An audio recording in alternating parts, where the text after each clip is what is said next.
In this world, angels live among us. Many great invincible beings of immeasurable power, a bridge between us and the gods. These creatures are not as you might imagine them. While some are human-like in their appearance, most are alien. A sitting mountain, a giant boar, a hovering sphere. Each of the angels provides a powerful boon to the surrounding area and its inhabitants. They do not speak to us. They do not move. We built our world around them. They shaped our cultures. We rely on them. Until something dark came along. Now, one by one, the angels have been slain. The people of the lands around them slaughtered. A wave of death is spreading across our world. Only a few places remain as a final bastion of life. Only a few against an endless horde of oblivion. And within these few, a single band of unlikely heroes, bound by forces beyond their understanding. In this world, there is only a single word that describes their soul-bound connection.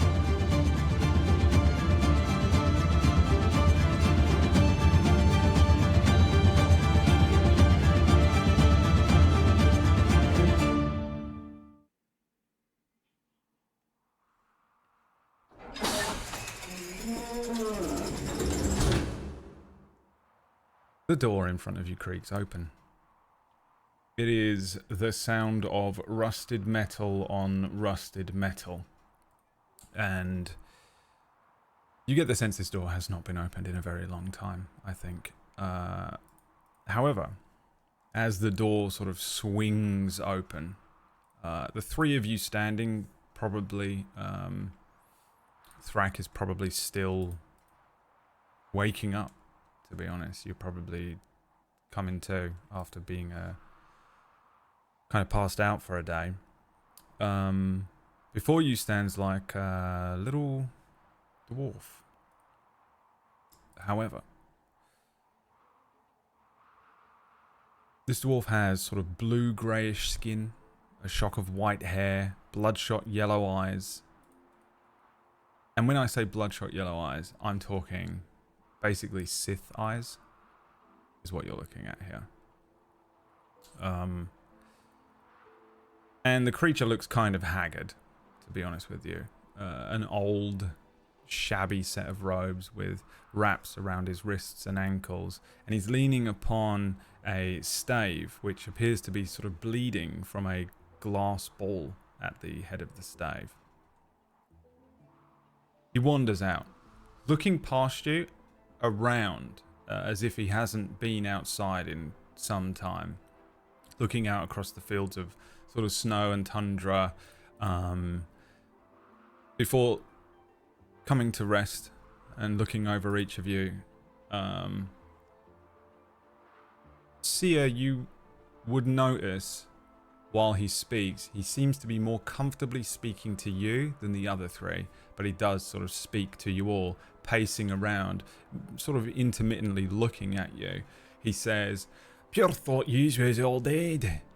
Oh, we sent the scout out. I didn't come back convinced that he was alive, but he was not. At least that's what the blood said. Never made it back to the river. The pass has fallen to madness. There's only a few of us alive now. Now we had to block off the west to the drow tunnels. Mad gnashing bastards wouldn't stop. Then we had to block off the east by the sea. Pure madness coming out of the water. What's it like out here? Is it as bad as we thought? It's much worse, actually. They should let us in before it gets really bad out here. What's the word he used? Pure madness? Yes, that's what it is outside. As you say, like, you should let us in, you see him sort of casually move in front of the doorway again. Sort of like, not blocking your path and T-posing, but he kind of unconsciously moves in front of you and says, "Aye, all right, yeah, all are welcome under the mountain. These are the Wendigo Peaks. You can travel through our home," and he points to the doorway. "However, I have 4 questions, and you answer these truthfully, and you may be granted passage. It's tradition. Is that right?" Do we have a choice? No. Well, aye. But no. But aye. You always got a choice, right? And how do you know if we're telling the truth? Well, I don't. Interesting. All right, what are your questions? All right. Let's see. It's been a while since we had people come. The first question. What brings you to our mountains, travelers? Are you seeking refuge, trade, or something else? We are seeking passage. Okay. All ears. Is this a group question, or are we answering individually? Do you have an individual Are you all together? mission? We're all together. Oh, yes, good. we're coming as a sort of package deal. Okay. Right, that'll do, I suppose. Alright, question number 2. Do you understand and respect the customs of our people? I look hesitatingly towards Cirrus. Have I heard about these people and their customs? Okay, let's see. You can all give me history checks with disadvantage. If Myre you'd knows like. about these guys, but I don't know if Sia knows about the guys within this world. Right. History with disadvantage. Yes, they're Would very Sia roll reclusive. disadvantage or normal? 11. You're pretty far away from Menzo, so I think probably still disadvantaged. Very well. This is a small community on the edge of the world. 11 from Cirrus, 8 from Thrak, which is the lowest he can possibly roll for history, which is hilarious. 8 from Sia, and is Jildan not bothering? Oh, Jildan Well, knows. since everybody looks so nonplussed, I might as well think about what I know. Yeah. It's a disadvantage. Well, since it's a disadvantage, let me just think again. That's still pretty I'm good. still feeling quite confident. Yeah, you're the only person that can guess who these guys are. I don't know how. I don't know why. These are Darrow. They're very similar to dwarves, but they're not technically dwarves, really. They've never been seen outside of the mountain. From what you would know about them is that they are fleshmancers and blood ritual types, and that they are the Hills Have Eyes community of this world. They live deep under the mountains in the Wendigo Peaks area of the world, way up in the north east, and generally speaking, people are sort of afraid of them, but they are not. Yes, but they are not. They're not really thought of as being sort of necessarily just straight up evil. They're not like they're not like kidnapping people off the road or anything. But tales about them are all over the place. But you would know them as bloodmancers, fleshmancers, and sort of inbred, under mountain, underdark, dwarvish types. But they're not Duragon. They're not Duragana. Oh, yes, I'm quite familiar with your customs. They're very, very good people, these folks, very good folks. Yes, you should trust them. Yes, well, don't worry. Any of your goings and comings and doings and all of the above, we'll respect it. Hey, question 2A. Will you abide by our laws and honour our traditions while you're within our domain? You don't still do that strange thing, do you, with the dancing? The strange thing with the dancing. Was I not supposed to talk about that? It's been a long time. Well, you know, it's been a while for me. You'd have to speak to... Is that one of the customs, is it? It sounds like something like Thoroughround no. does, or Anla, or you know who does that Isle of the Rich? You know, that does ring a bell, actually, now you mention it. Well, that's good, because it was quite embarrassing, although I would quite like to see her attempt that. Well, anyway, yes, the answer is yes. Roll me a D14, which you have to manually type into Roll20. Thank you. That's so kind of you. 6. 1, 2, 3, 4, 5, 6. Okay, this is who you know. Okay. Who does the dancing. Okay. Yeah, he kind of like looks across each of you, but doesn't seem to be sort of massively bothered about your answer. He says, right, question 3.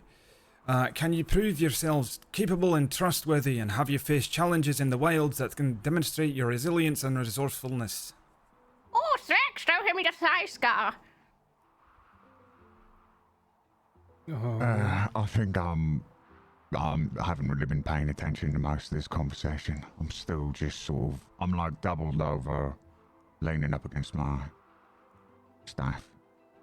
I'm trying to pull up your robes to check your thigh scar. And you rolled grab a your zero. zero. Rolled a 0 on sleight of hand. There. What does You that mean? fall What's- over onto your turtle back and you can't get up. she Charlie Brown's herself. She strips you in one fell swoop entirely from top to bottom. Hit me up. It's rolling from side to side. All right. And I come over and I help you up. But I don't speak at once, then. Yes, we Well- have, as you asked. Sorry, Seer. No, I was just remarking about how we just demonstrated how capable we are when one fell swoop. But, go on. Yes, we have demonstrated things you're looking for. My skin ripples a little bit. Like you would usually see when I'm about to wild shave. Just a ripple of like strange energy. And a flash of a glare towards the I pat your shell, like, there. It's all right. Ooh, hey. He kind of looks you up and down, Jill, then he recognizes what is happening, or... It's foul. It's like her scales change direction or something. I wish you could have such talents. Hey. That's natural, that's all natural. Not like That's right, baby. It's all natural. Alright, question number 4. Have you ever eaten the flesh of one of your own kind?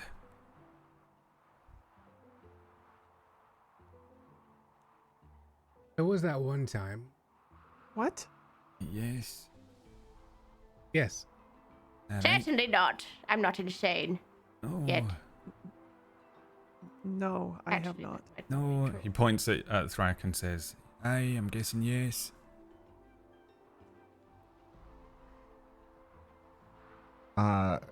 Yeah, he sort of nods.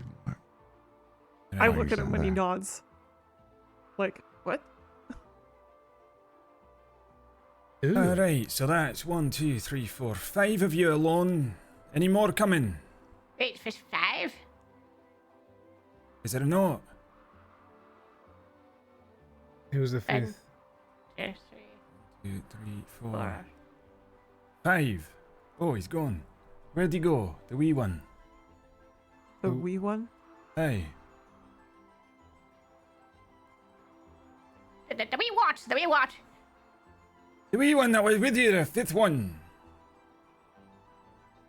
I'm fairly certain none of us were expecting. Right, am I seeing things?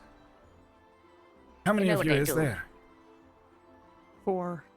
Alright, let's get you inside then. Quick, let's get the door locked. He sort of ushers you inside, watching behind you, sort of scanning the horizon.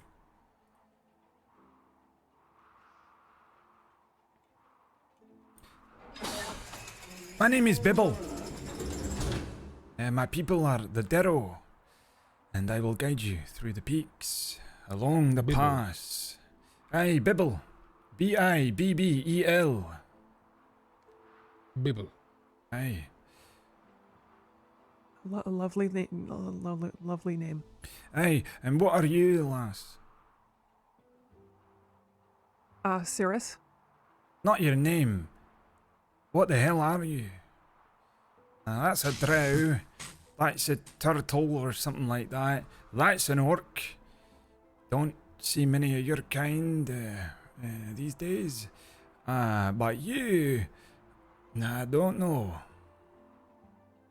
Is it You're relevant? not a fucking Triton, are you? I'm sorry, I don't know what that is. Fish have people. not. A Soulless. wet elf. Yeah, nothing but problems, those people. All drama, you know, all drama. Gossip and infighting. Pain in the ass. If you must know, I am part elf, part dragonborn. Oh, aye, that's what you are. I can see it now. Right, that's the scales and the horns. Okay, right. Yeah, hard to pick down. Right, okay. I the want to do an door is insight check. locked. Yeah, what are you Seems a bit inciting him for? suspicious. I don't know. Is he being very instantly dismissive? Is he looking for something in that information, or was he just curious? Okay. The 24. Oh, I mean, that's definitely a pass. No, he had fucking no idea what Cirrus was. Genuinely just I would. couldn't figure out what she was. He was essentially everyone watching this show for the first 5 minutes. I would also like to roll for insight, if possible, to see if Cirrus was being truthful with her lineage. Yep.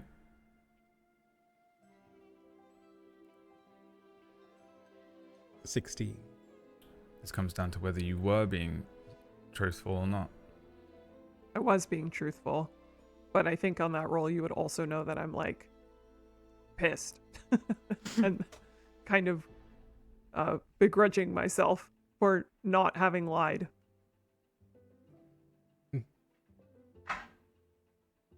Right, do And you also, need why somewhere even ask to the stay? question? Or do you just wish to pass through the peaks? How far is it to what is the place that we're the forest that we're the forest of knowledge? The knowledge. Yeah, it's called the House of Knowledge is the name House of of the Knowledge. forest and I guess the kingdom as well. Okay. How long do you reckon to reach the House of Knowledge? Hey, that's where you're trying to go. Yes. Is that a problem? Not by me, no, but you're never gonna make it in there. Look at you. How so? Thrak, when he says look at you, Thrak vomits all over the floor. Right, what's wrong with him? Is he diseased? I'm not cleaning that up. There's not many of us alive down here, you know. We gotta be careful about that. Perhaps I think he's it's not just diseased. one of you his keep him customs. 6 feet away from me. All right. I'm fine. I take 2 steps away from Thrak, wherever I am.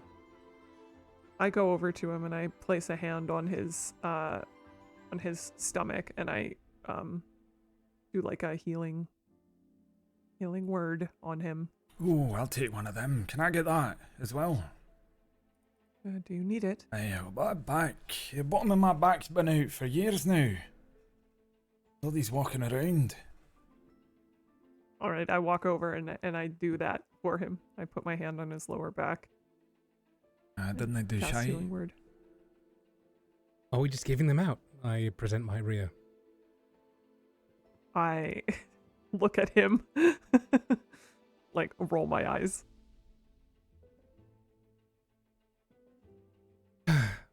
Fine. Right, so you're trying to go. Now you say the House of Knowledge, but you were talking about the No Lands Forest. No Lands Forest. Aye, you's not getting into the House of Knowledge. That's where we'd like to go, yes. Right, like you said your name was Cirrus. It is? Are you some sort of demigod? Immortal? Not that I'm aware, no. Right. Are you, any of yous here, like, something, special? I dabble.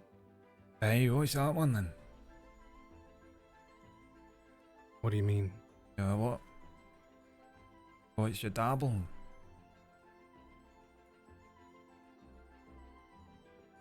A spider crawls out from underneath his shirt. You've got a spider on you. You have one on yourself. Right.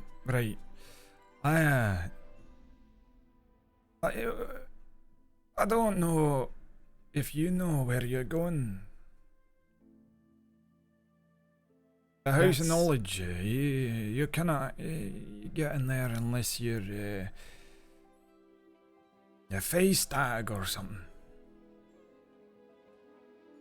A face that you wouldn't happen to know where we can find one at short notice, would you? Aye, the House of Knowledge, but you gotta get in there.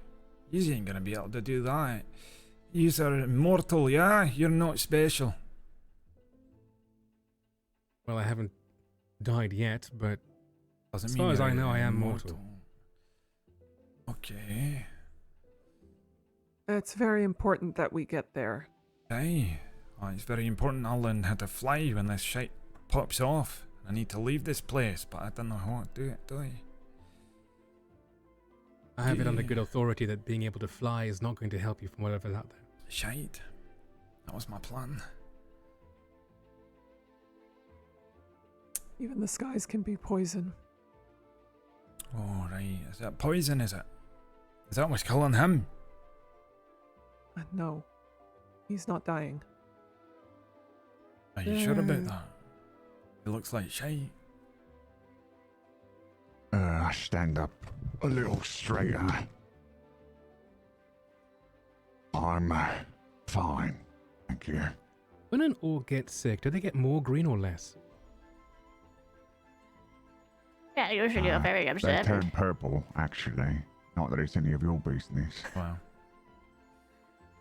Right. Don't worry, none of us are any threat to you and your people. You're not going to get sick from us. You're all fine. Oh, right. No.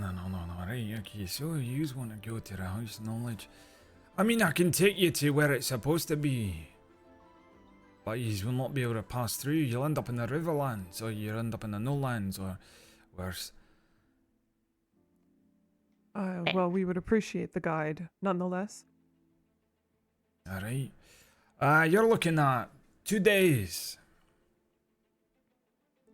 That's if we go straight there.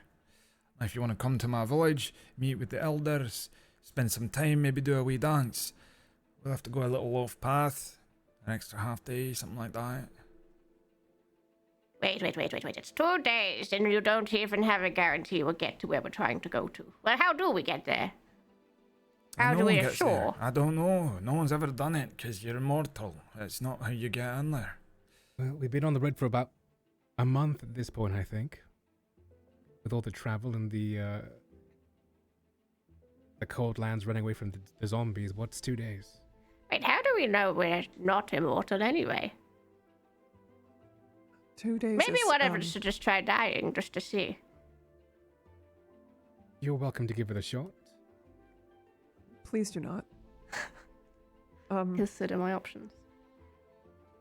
2 days is could be the difference between Moon still standing and it being lost. What's happened to the moon? No, it's a town Oh, where I come from. Moon, all right. Where's that? north, very cold. Did not know there was any shite north.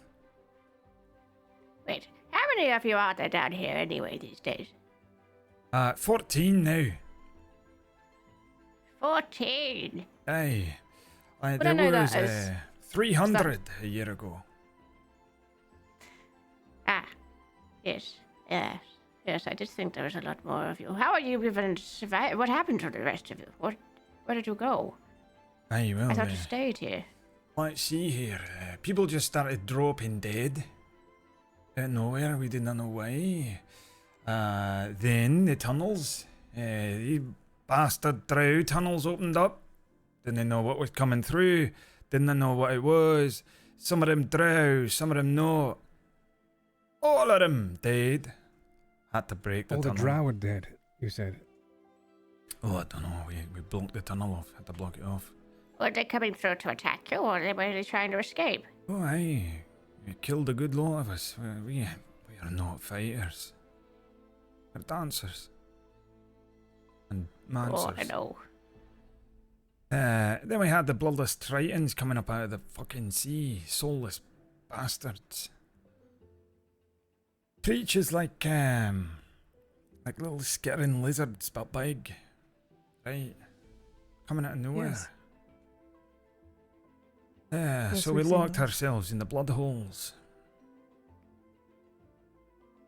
But yet you still answer the door.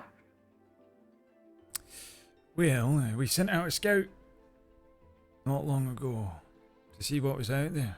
Didn't know what was going Yes, you on. said, Thought you maybe said. the surface was still good. So we thought maybe you were him. You're not. But you're alive, so that's hope, right? Yes. Of a sort. Aye. So, you know,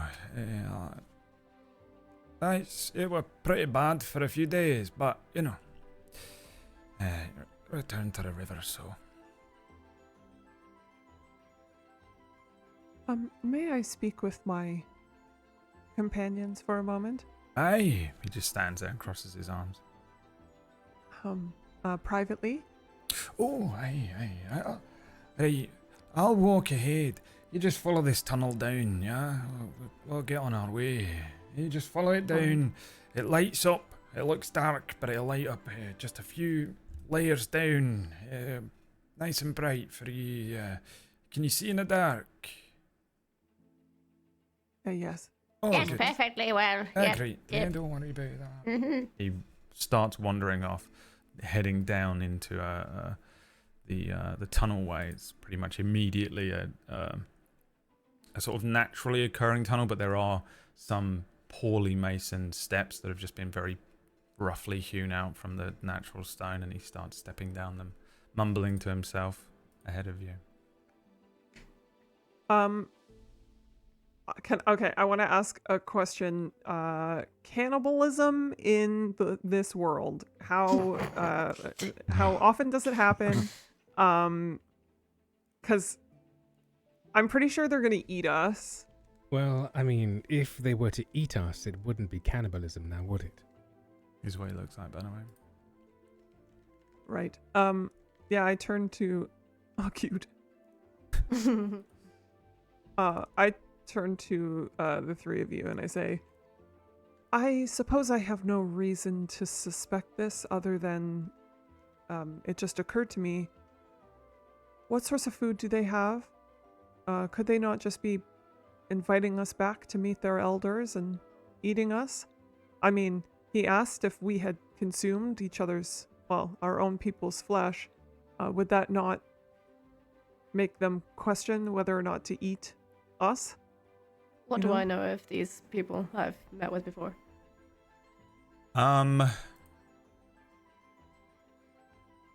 They might eat you. I think it depends on if they're hungry. They do not see life and death as a black and white thing. They seem to have some sort of relationship with death where it doesn't matter if you die. It's almost like a return to the earth thing. You return to the river, they call it. So it's not like they're not bothered by it. But they are very much like you probably, Jildan, would understand that they'll eat anything. They will eat each other. They will probably eat people. They probably do eat drow and duergar and deep gnomes and whatever else comes up from the underdark under here, and anything that comes down. But again, I don't think you get the sense that they go out of their way to do that. It isn't like they are actively trying to capture people to eat. It's just that if you die, they might eat you. The same as your cat might if you're locked in your apartment. And when he says they're not fighters, is this true in my experience? I don't know if you would know outright, but they are certainly capable in some ways. They have the ability to use sort of blood magics, which is very rudimentary magic. It isn't quite as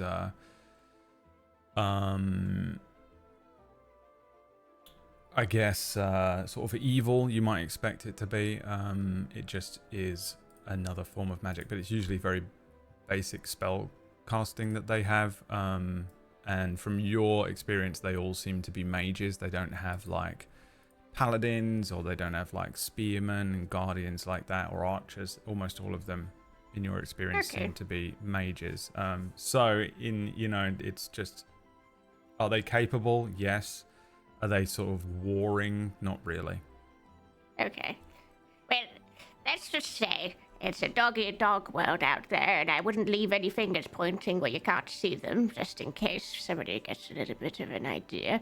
But I think we could probably overpower them if they mean us any harm. And they're quite nice folk, there's lots to learn. All right, well then I suppose I don't have... Perhaps it would be good to speak with them and gain as much information as we can. Yes, but you must be sure to blink very slowly whenever you're talking to them, because fast blinking does seem to scare them. Oh, okay. Especially the elders.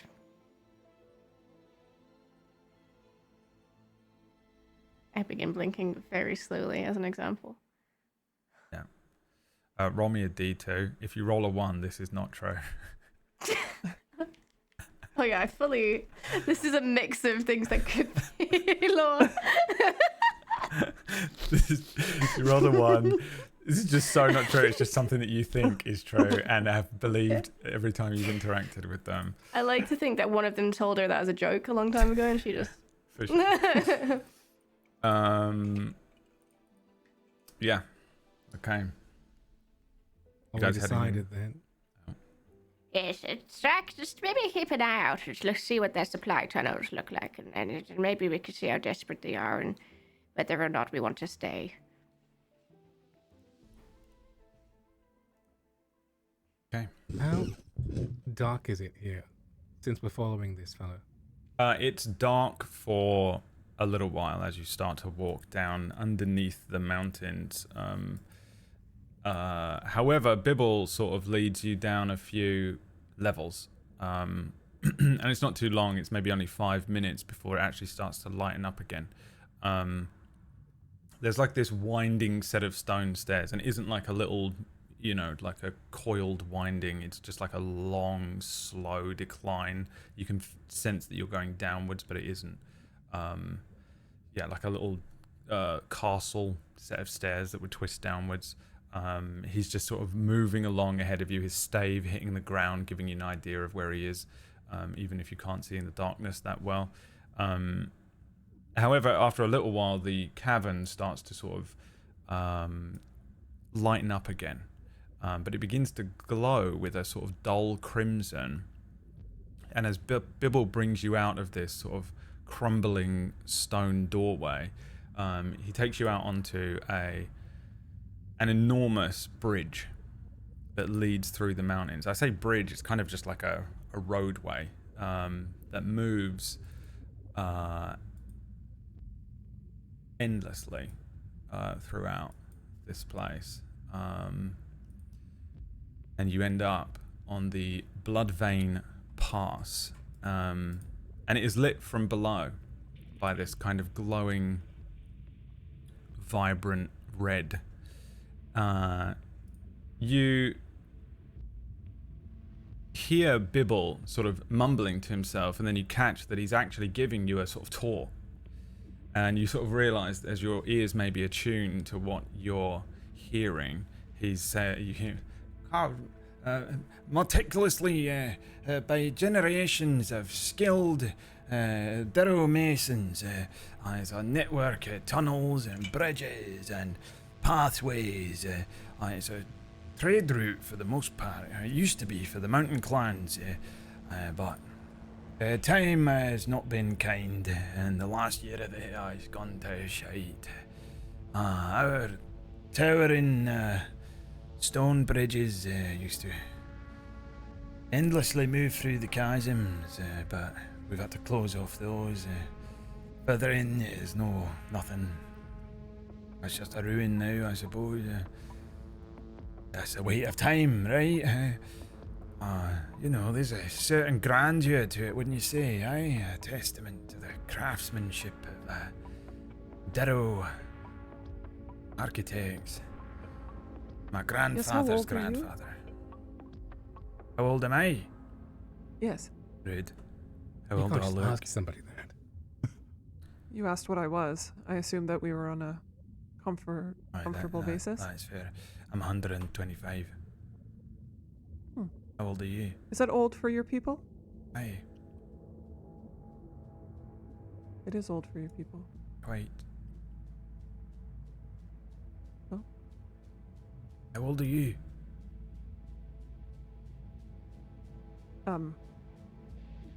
47. That's old for a dragonborn, but young for an elf, no? Something like that, I suppose, yes. Right.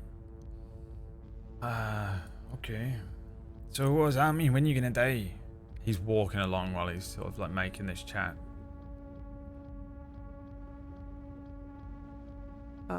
When the mountain comes for me, I guess. But Oh, I would assume, right. I would assume anywhere. I mean, I'd like to see 80 summers. Would be lucky. Okay. Oh, is How that does the not- mountain come for you? Exactly. Was that figure of speech, or does it grow legs? Probably something like that, no? It's a figure of speech. As we're given the tour of this place, is there any element or touch of the divine in this area?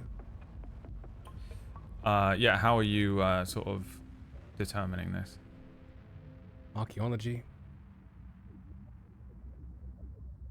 Give me a religion check then, I guess. 14. 14.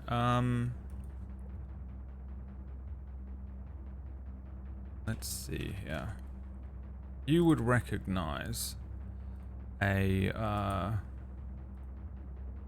recurring symbol on the wall, which is sort of like a dragon skull, but the dragon skull has a couple of extra eyes around a blood red gem. And each of the sort of stone masonry is etched around a gem in the walls. There is the walls here are just sort of filled with glittering gemstones, but they're all predominantly shades of red: ruby, garnet, carnelian, red gemstones. And they change. Some of them are huge, some of them are small, and they're just embedded in the walls, all about in the natural cavern way.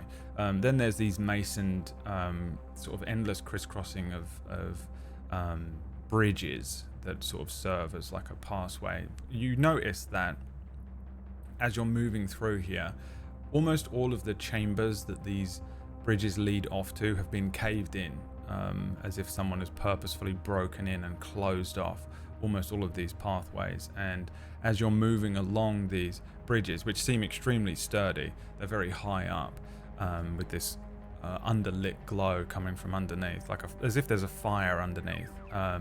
The gemstones sort of glitter in the glow. You recognize this as a symbol to the god known as Vol, V-O-L, which is a sort of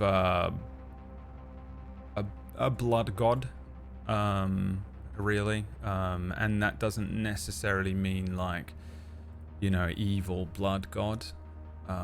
Blood isn't inherently evil, but predominantly is. What does this place smell like? Is it irony? Yes, it smells like blood. That's exactly what it smells like. You see Bibble looking at you, and he follows your eye to the symbol and says, "Oh, right, of course, that'll be crazy of me not to. Yeah, look, come with me." And he brings you all over to the very edge of the sort of causeway, and peers over the edge of one of the bridges, and says, "Look, beneath all of these bridges flows a huge river. It is a river of what looks to you like glowing blood. Crimson currents shimmering with this sort of otherworldly light that's casting this sort of eerie red glow throughout this cavern." I take a small vial from my belt. The one that you recognize I dip my finger in from time to time to put these streaks on my face, and I let one drop down below into the river. Hey, look at that. Below you, endless and powerful, that is our angel. He sort of peers over and looks down at it casually. He's not like praying to it. He's not really doing any sort of like, you know, religious gesture. He says, "That is the blood of Vol. Yeah. If you're feeling given, you can leap in, join the river, as we all must do at the end of our journey." Yes, perhaps not yet. Have you noticed anything different with your angel as of late? Like what? It's a river.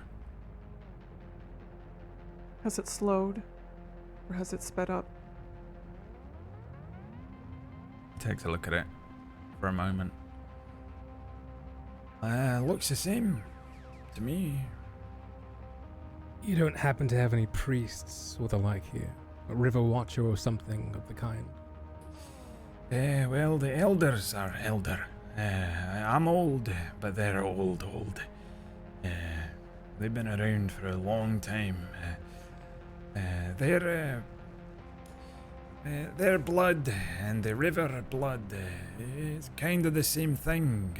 So, suppose you could ask them. They'd know better than me. Alright, thank you. Aye.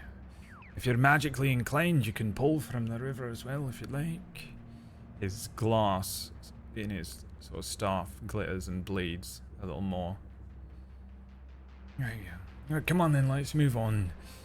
Yeah, there's a reason, by the way, this place is known as Wendigo Peaks. So, you know, watch the corners. Watch the ceilings as well. They're here. They're watching. That much we know. If we're lucky, they won't strike. He looks at Sia. Then he looks at Thrak. Aye. So that's 1, 2, 3, 4.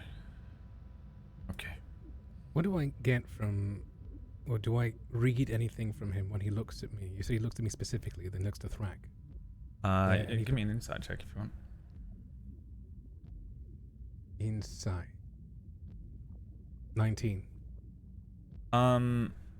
He's sort of looking at you sort of nervously. He sort of counts on his fingers. He looks at you, points sort of subconsciously at you, points at Thrak, points at himself when he does the counting. But I don't know if you really get anything off of that. He just looks kind of nervous, I think. Okay. I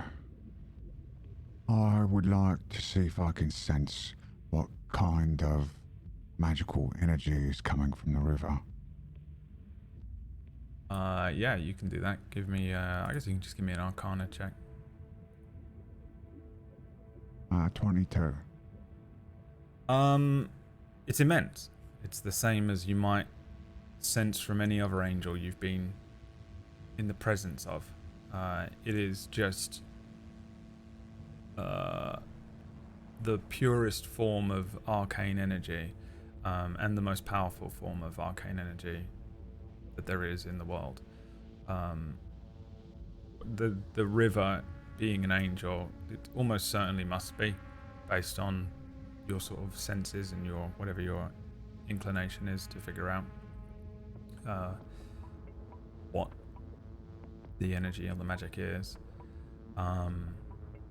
There's also sort of an element to it that I guess give me another Arcana check. Let's see what you know about blood magic. 26. Yeah, a good sort of amount. I don't know if it means that you know any, but there's a thing called blood channeling that most practitioners do, where they use their own blood or their own sort of life as well. It doesn't have to be blood exactly. You can kind of do it with just life energy to cast spells and to sort of channel abilities. The river below you would allow you to use sort of certain blood spells if you had them without having to use your own blood, really. But most people don't use blood magic. It's, for one thing, it's taboo, right? People, it's a thing that people associate with hags and witches and evil creatures. Two, it's just incredibly dangerous. Three, it's said to drive you insane. Endless use of your own blood and your own life has a psychological effect. Yeah, generally speaking, it's just extremely dangerous, and it's messy. It's not an exact science like a wizard's magic would be. I mean, wizards use magic almost as if it was science, and it's usually not that powerful, considering it's cheap and it's dangerous, and it's like homemade magic. You know what I mean? Like it's never as effective. It's never as good. So if you're a wizard, you can be aware of it and you can learn it, but you wouldn't probably specialize in it. Though there is no doubt that there are people that would. Right. Yeah. But this river would allow you to sort of channel blood magic without probably doing harm to yourself. And I would know that I couldn't use the energy from this river to do anything else. You probably could if you knew any sort of blood magic spells or Only abilities. blood magic, though. Right. Yeah, and you'd be able to do it without any sort of penalty to yourself. Right. And I wouldn't. I think what Thrak is thinking, like, can I use the power of this river to help create something with a bit of bone from that other god? Oh, 100%. Okay. I would stop here and I would say, Bibble, Hey. you appreciate blunt questions. You can ask me anything you want. I don't care if it's blunt or not. Are you taking us to your elders so that they can use our life force to continue being elders? Why would they need your life force to do that? No.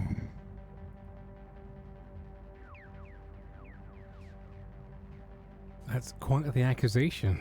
Hey, look down there. That's life.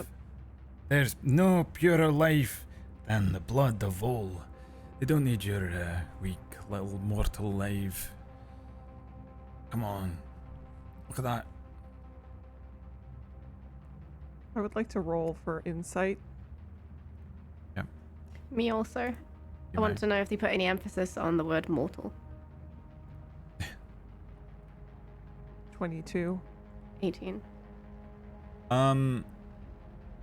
He seems to be telling the truth. He seemed sort of like a little offended that you would suggest that your life energy could rival that of the river of blood that flows below you.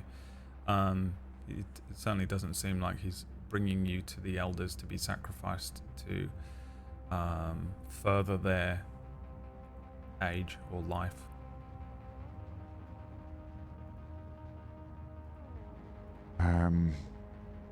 Okay. Why I are would you all turn looking the at me like others. that? You don't believe me? I believe you. I turn to the others, and I think you would see I'm still looking pretty bad. And I would say this is an excellent source of power, and we could use it to perhaps craft something to help us. Oh my god. Did you? Are you kidding? I didn't know. You're an armorer. Or a weaver, or a... What, do you make trinkets? An alchemist. An alchemist. What's that? What does that make? Asked him the same question. Well, I am interested in enhancing my staff. Oh, right. He just starts laughing as That well. wasn't me. Yes, Wasn't I'm quite even me. interested in him enhancing his staff too. Yeah. I don't actually laugh. I look puzzled as to why everyone else is laughing You want around to me. enhance your staff with blood? There was a pill and moon they sold at the alchemist there. I should have gotten one. Why? No, not just with blood. I've actually found, well, an artifact, I suppose you could say. Okay.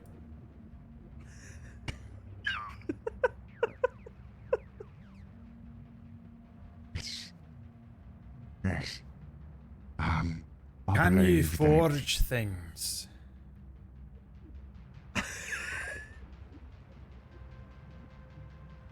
Is that what you're trying to say?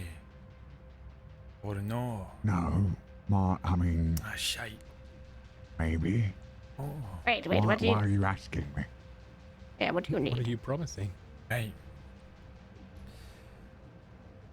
There's a forge. And I used to make all sorts of weapons, crystallizing parts of the river, and then using the blood of Vol to enhance and empower incredible weapons. Some of them are still around, but most of them have been lost and destroyed. We got some shite versions. He picks up his stave, which looks pretty well made, to be honest. Like it's pretty sort of like basic in terms of its structure, but the glass blood-filled orb on the end of it that is bleeding, just sort of endlessly bleeding and running down the thing, looks like a decent staff that a mage might use. This shite, we tried ourselves. Does it feel like there's any strong latent magic to that staff? Does it feel dormant, or does it feel... Can you sense any magic coming from it? You mean Arcana check? 10. It must be magical for it to be bleeding the way that it is. I think you get the sense that it is certainly a magical item, but it is probably quite rudimentary. It's almost certainly doesn't really do anything outside of being an arcane focus for his own blood magic and his own spellcasting, probably. I'm trying to get a feeling for the potency of their god's influence, I guess, on the magic. This thing's shite, he says, waving it around. Well, you know, if well, we don't know how to make nothing. And why not? They pass that knowledge down in the generations. Where's it gone? Hey, the base we got is Orf Two Bags, they call him. Don't ask why. Why? He got these like things under his ribs. Sacks, big fleshy sacks under his ribs. And when he breathes in, they go out. When he breathes out, they go in. Call him Orf Two Bags. Fascinating. And he's good with his hands, but he's shite at talking. Doesn't he know his arse from his elbow either? There's Tiny Eiley. Tiny Eiley's not too bad. She's got kind of a... Sounds like Sia. She's quite smart, but... I think, you know... Bear in mind, this guy is like emaciated. He looks kind of crazy. His sort of his skin looks like weird and grey and sallow. Give me a perception check. Whoever, all of you. Oh, Whoever, all of you. Yeah, let's go with all of you.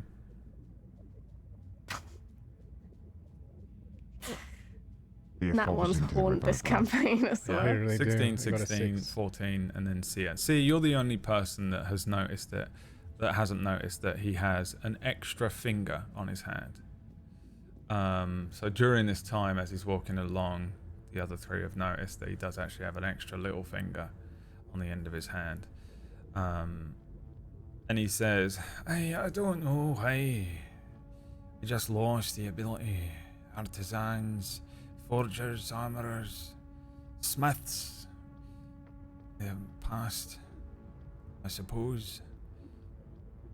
Certainly none of them left now."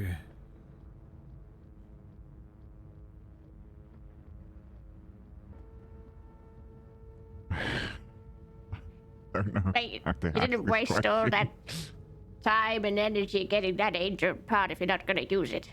Elbow thrack in the side. Can you show us the forge? Aye. We can try and do something. I mean, I've been in there before, tried to get going, but I don't understand that. You have to make a fire, is that right? A big strong typically, fire. yes. Anyone in your tribe ever... Melts things.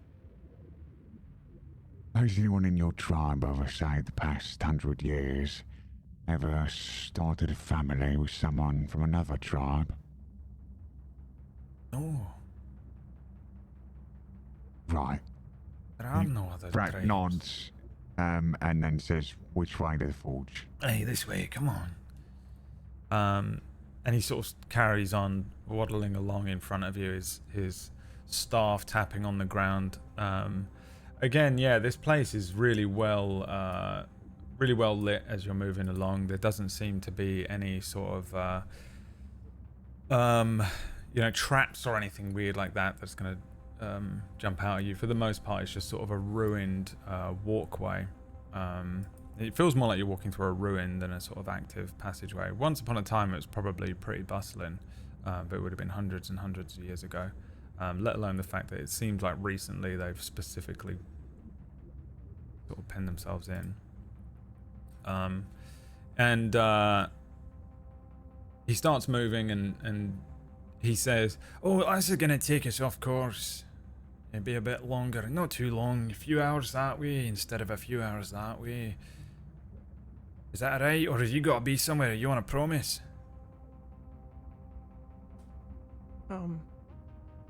We got loads of time. I'd like to see the forge, if that's all right. Alright. No problem. Did you hear that? Yes. What? Alright. Let's go this way. You, Eyes, you're on the roof. Don't don't just look for things that are moving. You gotta find a shadow. You're on temperature. So he points at Seer and tells you to look at the ceiling. He points at Jilden and says, temperature, alright? If it gets cold, let me know. I don't know. I can never tell. Yes, no, I'm fantastic at figuring that out. Eyes up, ears open, legs on a swivel. Is that right? Something like that. He trudges off down one of the pathways. At points he starts sort of like humming to himself, these sort of weird discordant tunes that don't sound melodic in any way whatsoever.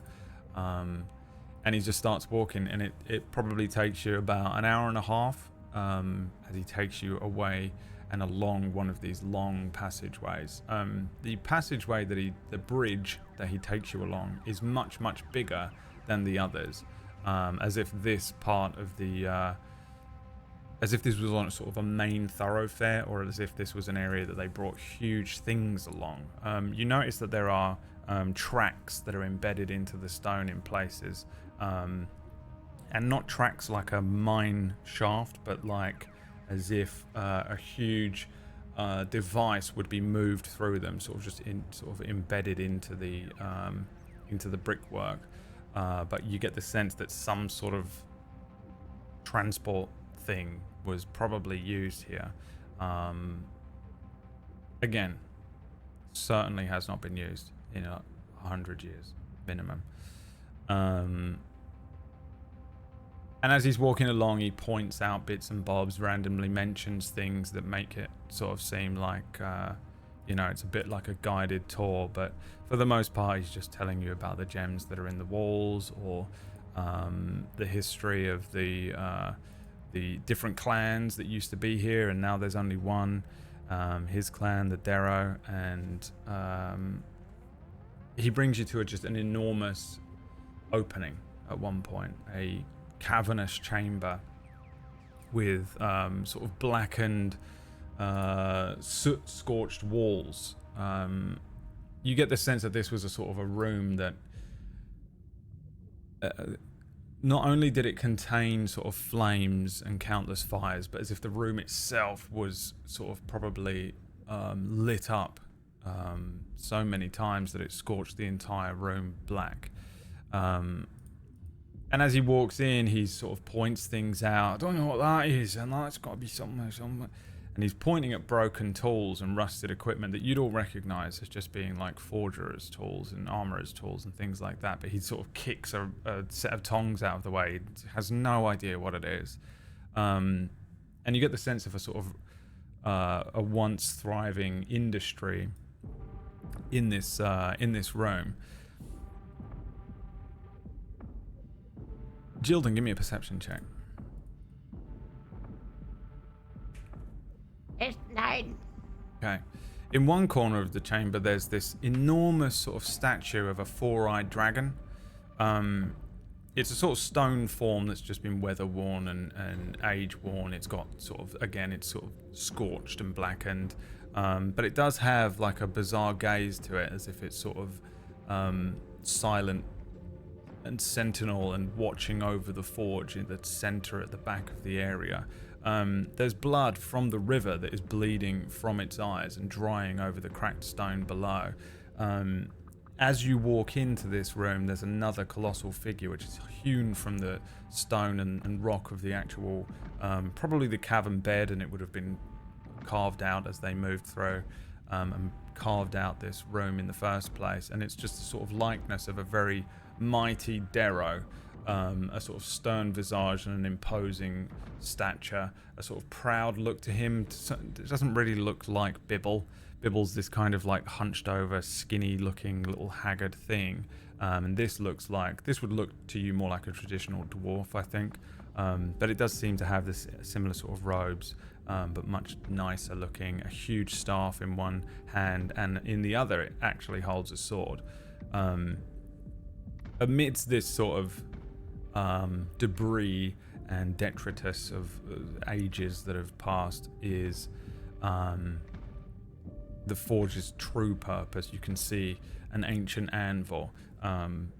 Its surface is pitted and scarred from years of use, but the room also, much like all the other areas, the river of blood is below it, giving the room a sort of glow of red. But there are access points and pulleys and sort of what would look like kind of pneumatic devices that have kind of broken and fallen to ruin, that seem like what they would do is pull the river upwards or gain access and bring the river up. The idea of like maybe taking a thimble of the blood from the river and using it, you know, sneaking away with it or something like that is probably maybe immediately sent from your minds, as this was once a thing they did. They actively used the river, brought the blood up, used it to forge the weapons, crystallizing the blood into gems and using the blood probably as water, you know, to cool down the iron and things like that. So you get the sense that this room was designed to bring that river upwards and then create weapons and trinkets and gems and things. And as Bibble is walking through, he says, "Hey, long ago it was a forge." Is that right? Is that what it's called? A forge? That's right. Hey, they made weapons, bringing the river up, and then using the blood of Vol to enhance and empower these great weapons. But we can't do it anymore. That's gone. Unless you can do it. I mean, maybe you can make me a fork. I've heard of them. What's a fork? You use a fork? Is that the word? No. A fork, yes. Right. What is it? Don't you eat with that? Some people That's do. correct. Right. What do you use? Forks mostly. What do I used to eat? Right. Chopsticks. Right, aye. Chopsticks. Clearly has no idea. Has literally got Are they no not idea. just knives? What do you mean? Are they just not knives? Chopsticks. I got chopping knives. I got loads of knives. things I want a with them. fork. That's all I want. No, you can't chop with a chopstick. No. Oh, well, why is it called There's chopsticks? another then? thing It's as just well called a galoon. very pointless. Sloon. I want that as well. I want a fork. Right, you know what you're doing then? And he literally, Thrak, kicks you in the shin. Do you know how to use it? Imagine that it would do absolutely nothing to me because he's a frail old little It's like being kicked by a size of a toddler. bunny rabbit. Yeah. Yeah. Right. I say I think I could figure it out, and I would look around and see like could this forge be used? Give me an investigation check. As he's doing this check, as I watch Thrak look 24. around, looking at the forge and stuff, do I get the impression that Thrak knows what he's doing, or he's forged, or if he's just blagging his way through and just curious? I don't think Thrak has a whole lot of knowledge hands-on about forges, but I think he does. I think he would have read about a bit about crafting weapons, and certainly he's read about crafting magical weapons, so imbuing weapons with magical power. I think he's more investigating if he can use this equipment to somehow safely embed the bones of gods into weapons. Okay. Sia is Theoretically. just curious as to the nature of your investigation is all, but okay. Yeah, I'm not sure what you pick up on. I'm just sort of looking around. Right. With a 24, your sort of basic understanding of how to use a forge, whether you've done it before or not, You're probably gonna have to spend some time fixing some elements. You're probably gonna have to go and find like a bucket and just hope there's one here, or some way to bring the river upwards. Assuming that from what you're looking around at, that they were using the river of blood to actually cool the metal. Otherwise, you're gonna have to find some source of water. But generally speaking, if you can get fuel to light the forge, and get the forge hot enough, there is actually quite a few tools around. The forge itself looks like it would function, it just looks old and you'd need to tidy it and fix it. The anvil would certainly work, and the tools are really well made, and we're talking like dwarven class tools you're looking at. The Darrow were probably once maybe not quite on the level of some of the greatest dwarves in the world, but they were close enough. So the tools around here look like they were actually made really well and have probably survived hundreds of years and probably still work. You might need to do some bits and bobs. I don't know if you have the mending cantrip or anything like that. I do. You do? Because that might help. I do. Wait, I do, yeah. I do have mending. I do not. That will make it a lot easier, because you can probably fix some of these things. But generally speaking, I think the hardest thing to potentially acquire here would maybe be fuel, something like coal, and then getting that forge going. And then obviously figuring out how to crystallize the blood is anyone's guess. Not only is it's just not, you can't just bring up a liquid and crystallize it, but also this is an angel. You're literally just pulling an angel up. It's not the blood of an angel necessarily, it is the angel. So figuring out what that is, there must have been some process. It might take you a little while to figure out if that's what you're trying to do.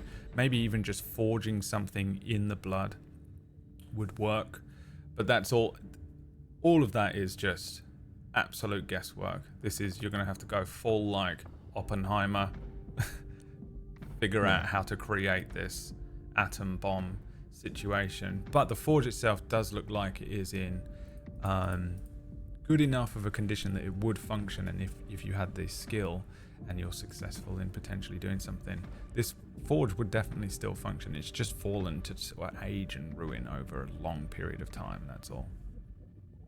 I have a question.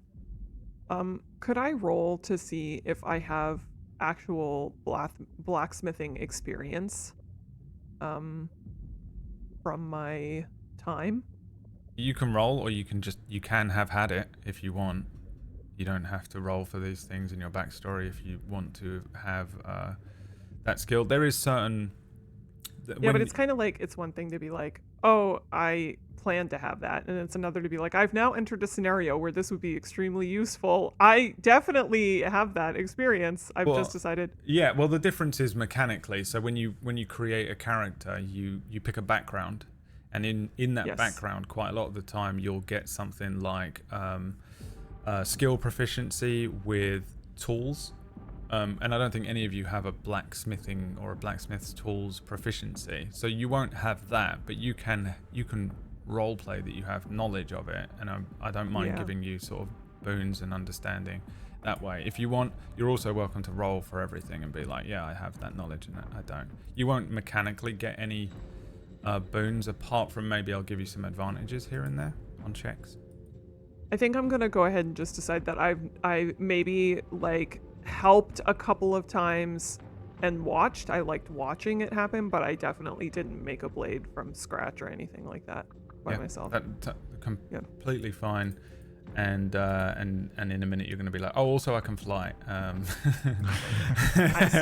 also have a 60-foot flyer movement.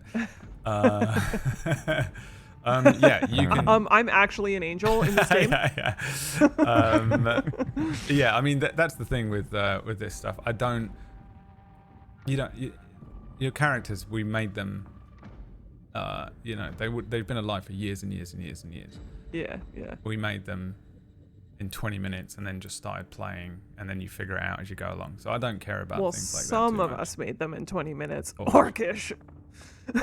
Listen, I don't regret it. I have a or question. green. Black or green.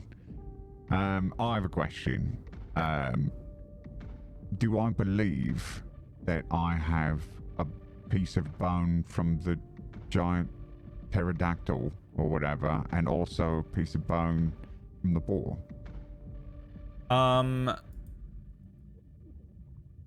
Let's well, I mean, that's up to you whether you believe that. Have you checked? Well, I wouldn't. You have your little knapsack of holding. They're in my knapsack of holding, doing the angels know what to all my little instruments in there. Yeah. I don't know what's happening to them all. But I know that it'd be dangerous to root around in there for them, I guess.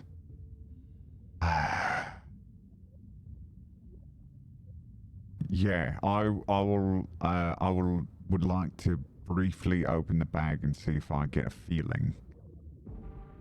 Okay, you give me a perception check, and Seer give me a perception check. Very well. 15. A 15. A 17. A 17. Have you been checking the ceiling like he asked you to?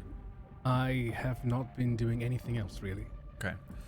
Yeah, you open the knapsack. And I think maybe there's that moment of like trepidation where you go to open it and you're expecting it almost to just irradiate you. You know, or like Yeah. you just, or like the whole room just, like you crack the seal on this thing and then you wake up 3 days later and everyone's dead and everything's on fire. But actually no, it is nowhere near that intense. There isn't even that huge wave of like that pop of what, you know, I'm just going to call it radiation because that is essentially what was happening. That sort of pop of immense and intense feeling and death. However, as you do so, there is a sound. In fact, there is a terrible cry. And a thing like a howling ghost crossed with a great beast echoes off the chamber walls of the forge. Climbing and scraping its way upwards from below, Sia, which is why maybe you didn't see it, is a bizarre creature. A sort of amalgamation of humanoid form and the literal primal essence of winter's fury. In stark contrast to the sort of the red, I wouldn't say it was warm necessarily down here, but it certainly isn't cold. The room you recognize now and notice it is cold. It is a little colder. Jildan, your perception check earlier on was to see whether you noticed the cold, the drop in temperature. And I think it is an instant, and it isn't like one of those things where you're like, oh, it got cold all of a sudden. It's just like, it is a little colder. This, you see first sort of antlers appear in one of the openings that are in the ground here that lead down into the river. And then you see a horrible, grotesque claw hand thing, a sinewy arm reach up. Then you see this emaciated beast crawl into view. Its skin is stretched tightly over its bones. The face is, it's sort of a grotesque visage of razor sharp teeth stained with the blood of the river, as if this thing has been drinking the river or has been dipping its face in it. However, its skull is out. It almost looks like it's wearing the skull of like an elk or something or over its skin, and before you realize that is its face is its skull. These sort of sunken eyes inside this skull, and then nothing but twisted sinewy arms and legs scraping and pulling itself up out of the hole in the ground. There is a constant sort of frosty breath hanging around it. And Bibble says, "Oh shit, that's a Wendigo. I knew it. And he looks at Seer and Thrak again. This is our fault. This is our fault, ladies. Sorry. What do you mean? What do you mean? I want it to be my fault as well. You can take my blame if you want. All right. You Let's said get that some, ceiling, not that. Let's get some initiatives. Okay, so you guys can place yourselves anywhere on those top 2 platforms. The Wendigo is this thing down here. And anywhere on these top 2 platforms. So you just take your name from your journal on the right and drag the name onto the sheet and place it, and then roll your initiative. There's do 2 we of have me. a rest? Sorry. You are all long rested, yeah, even Thrak. Oh, okay. There's 2 of me. And just confirming, I no longer have the impact of the vampire Correct. affecting my total healing. Okay, cool. You are free of the vampire's nerfing. Will I ever truly be free?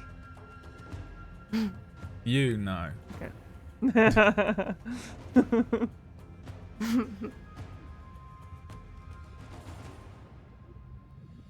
Alright, let's see that Okay. -1 from Myre.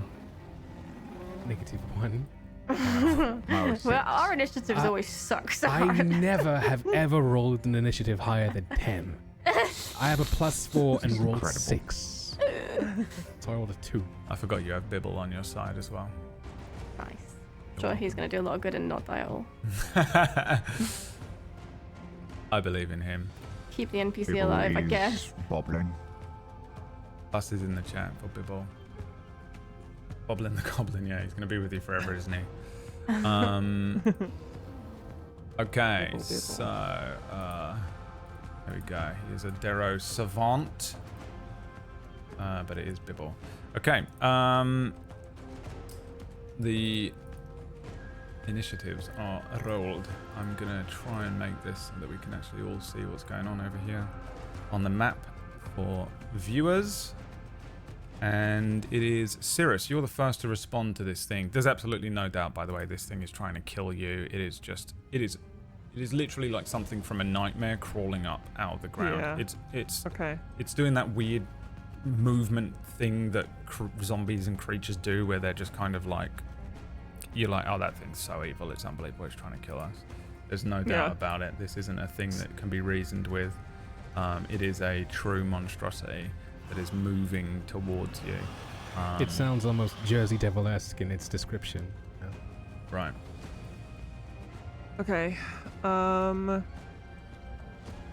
I am going to cast. I'm gonna send a big guiding bolt out towards it. Ooh. 19. 19 against this creature Oh my is a god, hit. he's thinking about it? Okay. No, I just needed to pull up the window because I haven't got enough Hit screens. me. And 1 second for the damage. If he was mean, he'd just roll and then tell you if it was a hit or not. Okay, I'm gonna cast this at 3rd level. Okay. Ooh. Dang. Alright. So, you 12 do damage. 12 damage. Radiant. 12 That radiant makes damage. a difference. It does not. Okay. Okay. Yep. And then I am then going to cast Shield of Faith on Thrak. Okay. That's it. All right. Frank, it's your turn. Yeah, okay. I'm gonna do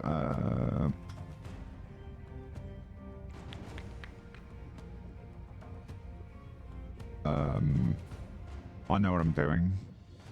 I'm going to cast slow on this creature. Okay. Do I have to roll for that? Oh. Okay. I don't think so. You alter time around up to 6 creatures of your choice in a 40-foot cube. I just need to make a whiz save. Oh, yeah, succeed a wisdom saving throw or be affected by this spell. Okay, here we go. 14 versus your spell save. Is it DC? against my spell save DC? That's it is 15, so fail. Okay. Do The you have a creature minus- speed is halved. -2 Yeah. AC. Which I need to Yeah. remember manually. You know what? And dexterity saving throws. You can't use a reaction.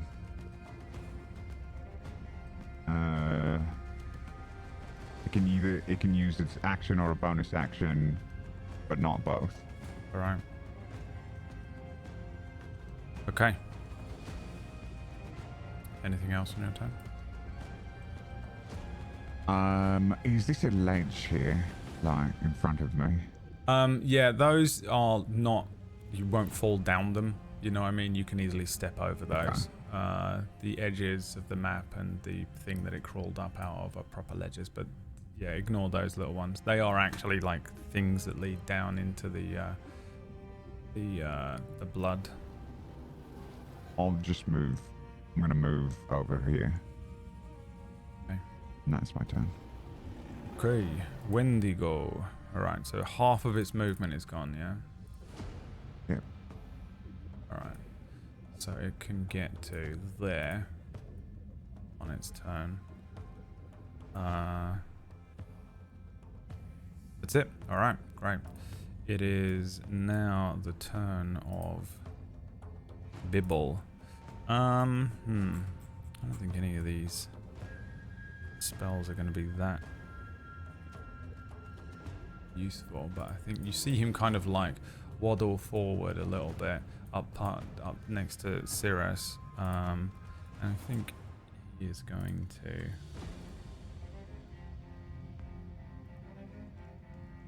cast a crazy spell here. You see him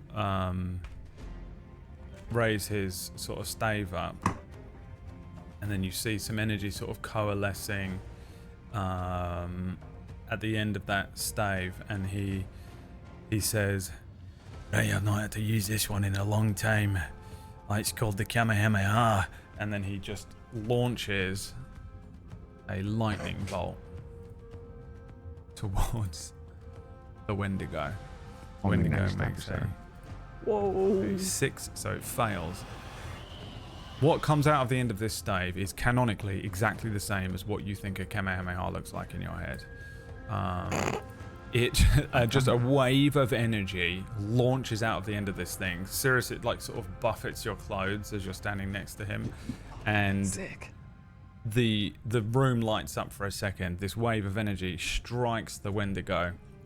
The creature sort of lets out like a cry, but it sort of keeps coming forward as it takes 32 lightning damage. Yeah.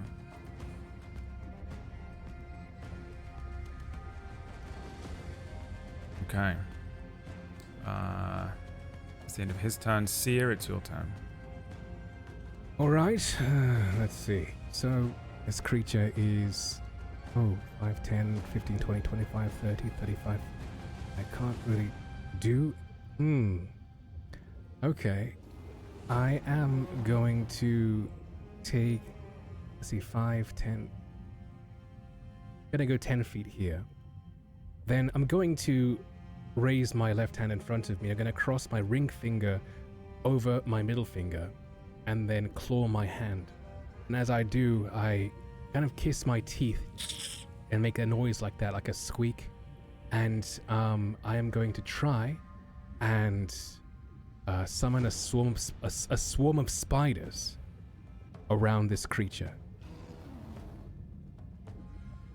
In order to try and make do the thing, Brad. What are I you cast doing? swarm of spiders on the creature. Swarm of Spider spiders. infestation. Oh, yeah. Okay. So what do I need to do for that one? That's the description right there. Con save. Yes. 24. Yeah, I believe that just about makes it. Okay. Does anything happen? Probably not. It's a cantrip, right? No, nothing happens. Okay. Yeah, a bunch of spiders appear. I don't think this creature's even aware that they're there. I think you guys see him do this, and you see these spiders appear, but this creature just keeps wandering forward.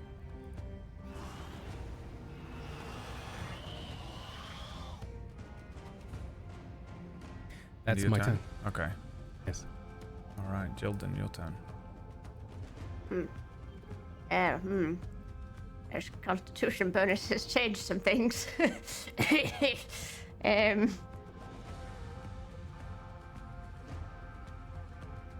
Oh, God. Good Lord.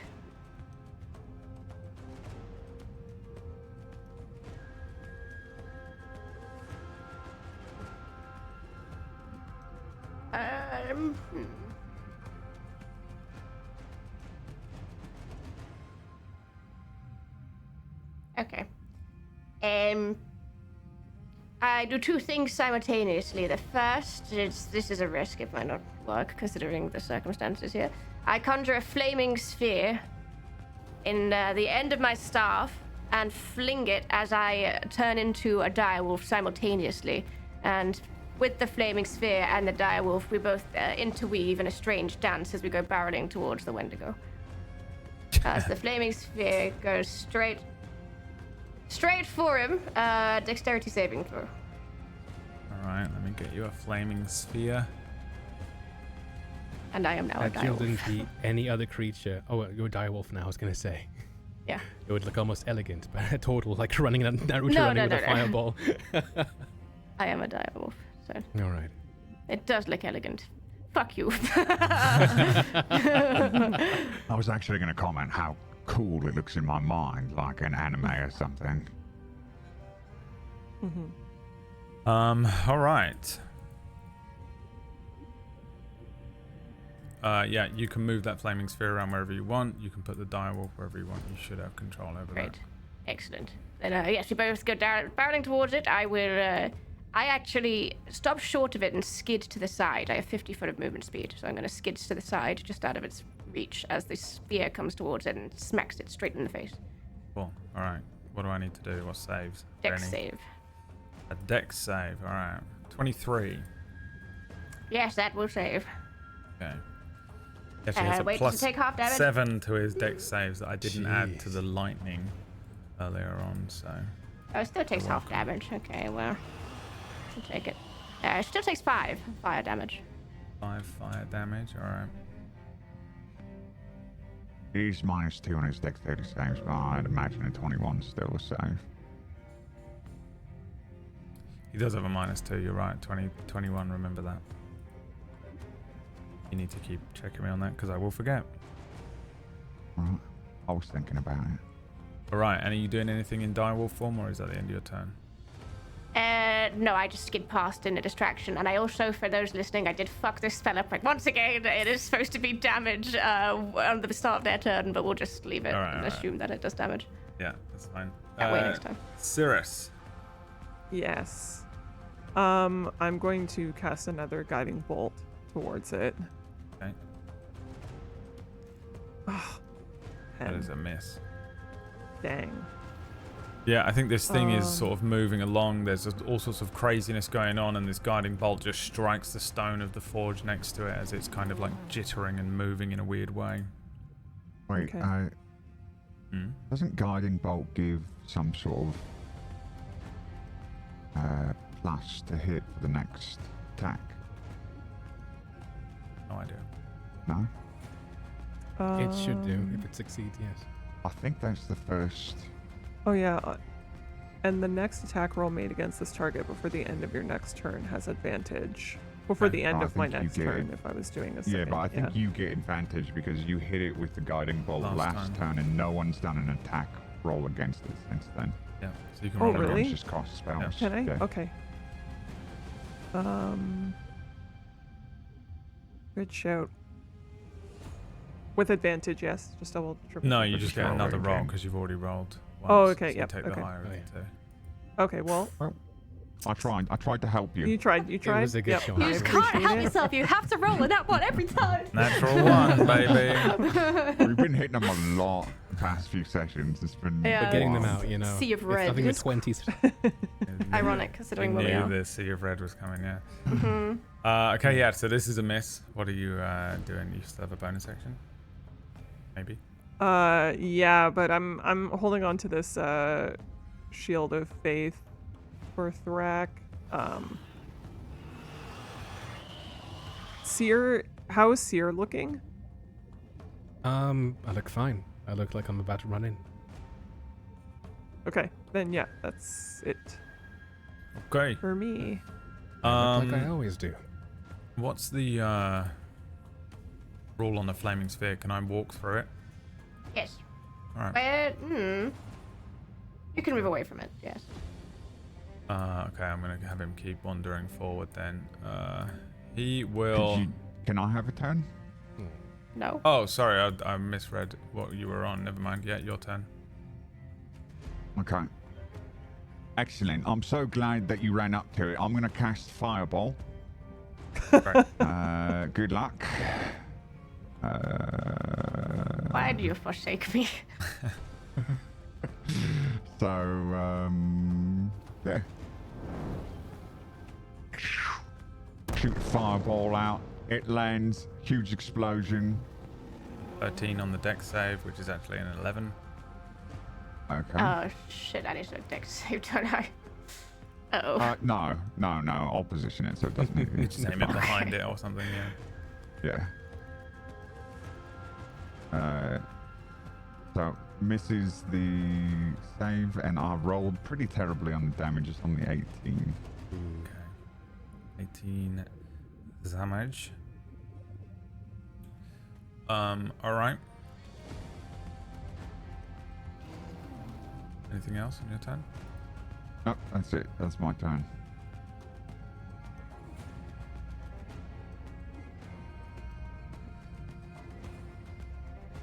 Alright.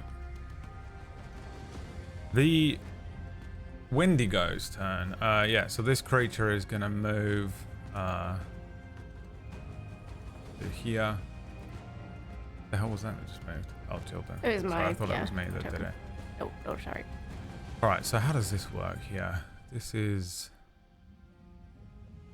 everything that is in this cone here. So all three of you, Cirrus, Bibble, and Thrak need to make me... Actually, do I need to do that? Can I do... How far away are you from it? Oh yeah, cool, great. You need to make me Constitution saving throws, please. This thing sort of breathes inwards, and then a huge frost breath attack launches outwards, chilling everything. You just see, it is just like being hit by a tornado briefly of extreme cold. Con saves, please. Is this, I'll do one for Bibble. Is this a spell? Oh my goodness. This is not a spell. Okay. Well, a good strong 5 there. Yep, Bibble rolled a 4. I got a natural 22. Nice, okay, so you only take half of this amount of damage, plus you have your cold bullshit on, because this is cold damage. Yeah. But do I take a quarter of it? You'll take a quarter of 30. Cirrus, you take half of that. Bibble takes half of that as well. Oh, bastard! As this frost breath is launched out of this creature. Bibble. Why do they only Um, take half? They don't take... Oh, no, you're right. Yeah, I'm stupid. You take 30 damage. Yeah. Jeez. How's Sorry. Bibble looking right now? Sorry to Myre here, but Oh, you should be able to see Bibble's HP. Hold on. This doesn't make any sense. There we go. He looks like he's about to drop dead. Additionally, a creature that fails its saving throw by 5 or more is paralyzed until the end of its next turn. which is both Bibble and Cirrus. So Awesome. Great. you Cool. are frozen in place until the end of your next turn. So that's Bibble now. It's Bibble's turn. He doesn't do anything, then he unfreezes and he sort of stumbles backwards. The ice breaks off of him as he stumbles backwards and sort of leans on his stave. And that's the end of his turn. It is Sia's turn. Okay, I am going to run towards this creature who's 25 feet Yes. away from me. Running towards him on his western flank. I'm then going to strike him with my staff. I raise it in the air and bring it straight down towards his deer skull of a head. All right. And let's go ahead and try and do that now. For 13 to hit, I assume that misses. No, it does hit because his AC is reduced right now, so you do hit with that. Ooh, okay. Well, okay, in that case, that's 7 points of bludgeoning damage. Okay. I'm then going to swing again with my extra attack for 12 to hit. That one misses. That one misses.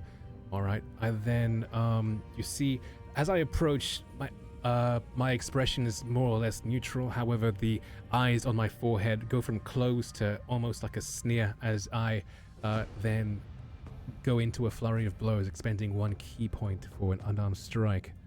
For a 21 to hit. Definitely hits. Okay. That's going to be 5 points of bludgeoning damage. Okay. Because it's bludgeoning damage, I'm going to use my Crusher feat and move it down 5 feet towards the flaming sphere. There? Yes. Okay. I'm then going to attack it again with another unarmed strike.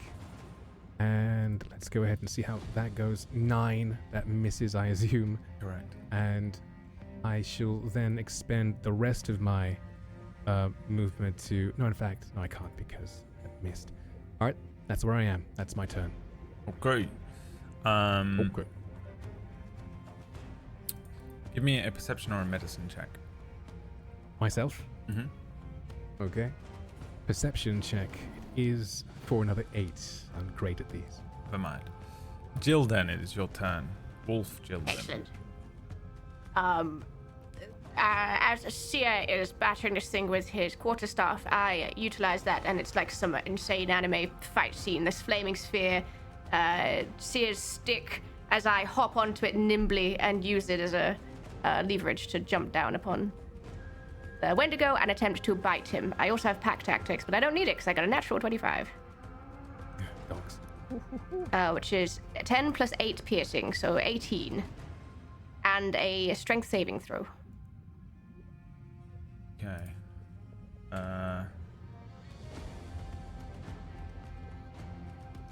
This is a Nice non-magical natural 20. attack, right? It's just a physical attack.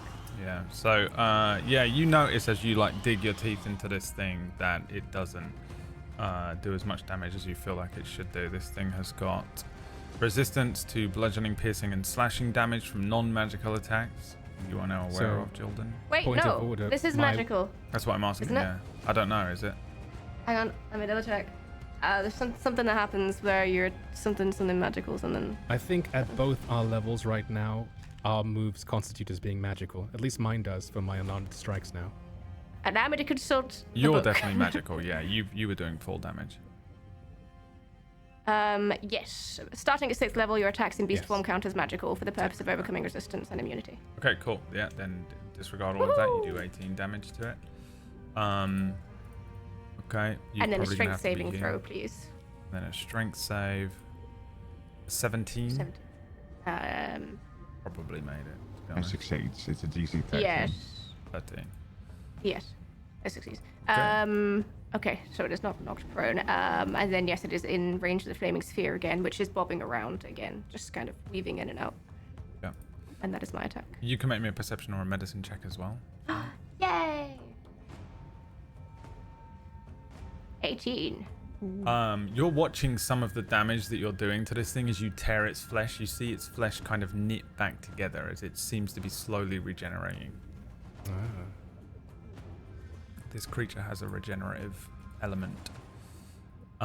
Cirrus, you are paralyzed. Your entire turn passes. You are now unparalyzed, and that's the end of your turn, which brings us to Thrak. Do I have a free turn here to relay that information, or do I have to wait my turn to tell Thrak that this thing is regenerating? Well, you didn't see it, so I don't know if you know. Of course. Sorry. But you are absolutely free to do this, and so I kind of assume, and just as a point going forward, I think it's up to you if you want to roleplay it out, but I kind of do assume that if I give one of you a piece of information, unless I kind of go with unless you tell me specifically that you don't tell anyone else for some reason, that we see Jilden run up, bite this thing, and then turn around and in a weird dire wolf way shouts like it's regenerating, you know. Like taste regenerate. Yeah.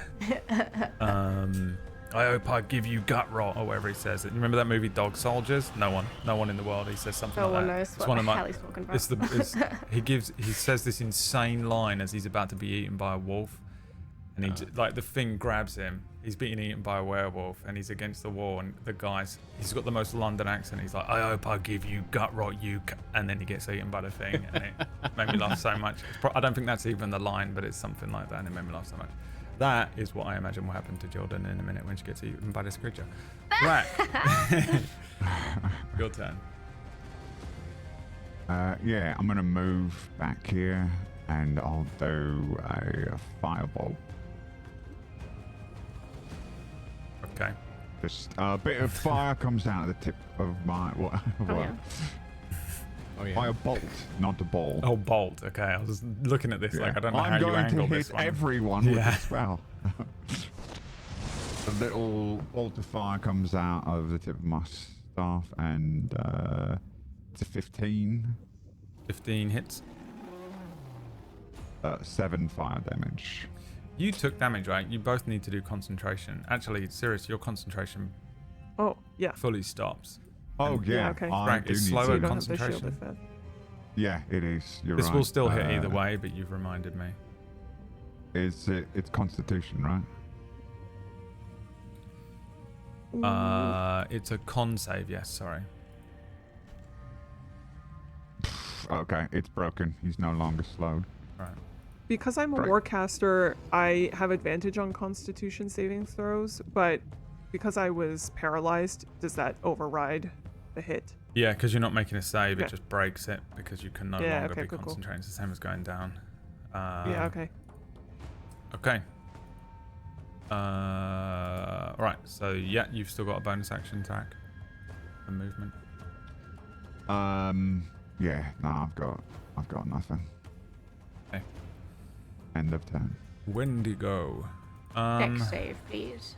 Dex save, yes, okay. 10. Ooh, that's a fail. That's the full 2d6. 10 fire damage from the flaming sphere. 10 fire damage. Okay. It also heals. Thank you for reminding me that it heals. Start of its turn. There's Wolverine moment happens.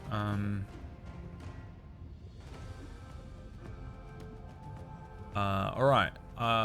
Let's see here. Appearing on the anvil is a phantasmal image of your worst fear.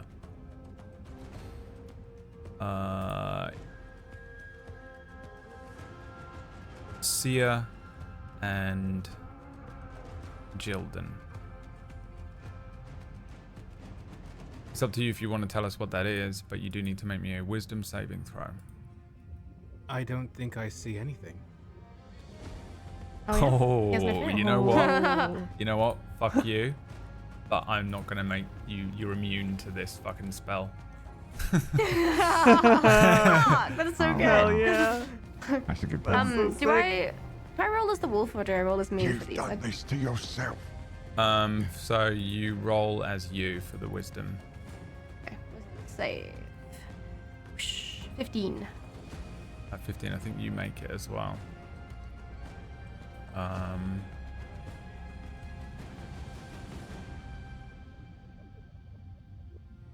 Where is your spell set? Yeah, you just make it. So, what do you see? And it's up to you if you want to tell us, or if it's character breaking. Just react. You see it, but you know that this isn't real. Yeah, it looks phantasmal. I see a prone figure, slender, tall, laid across the anvil, bleeding profusely, absolutely torn apart. Very familiar to me. Yeah. Okay. I also just read this and didn't see it, but neither of you started your turn within 10 feet. Actually, you did, didn't you, Jildan? Roll me a con save, please. Oh, 16. Makes it, breaks it. Nice. So you only take half of this. 5 cold damage. Ooh. And then, Sia, you ran in, didn't you? So you didn't start. I just ran in. Okay. Because there's a lot of it on its turn and on your turns, and I'm juggling all of these things. Okay, cool. Bibble's turn. Bibble. Bibble is going to do one of these other bullshit things, but I need to...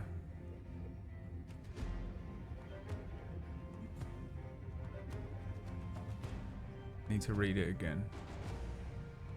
Oh, okay, yeah. How messed up do you look, Cirrus? I'm not looking so hot, but I'm not out for the count yet. He steps behind you and says, "Right, I'm gonna hide behind you, alright, for a second here." And then he bites his finger, like really viciously, just bites the side of his finger, Naruto style, and just rips a piece of his flesh. Blood starts running down his hand, and then he just flicks it at you. And a bunch of blood lands on you. The blood lands on your clothing and armor, and then it just moves like the Carnage symbiote around, and then it just, you feel this sort of warm splash of blood, and then it runs across your skin, and you heal 10 plus spellcasting modifier, so you heal for 14 HP. Whoa. Did he bite his spare finger or one of his normal ones? I think just one of his normal, like his index finger. Because that's the rules, right? In movies and stuff, they always take a knife out and cut the palm of their hand as deep as they can. And it's like, dude, cut like your elbow or something. Why are you doing your hand? That's insane.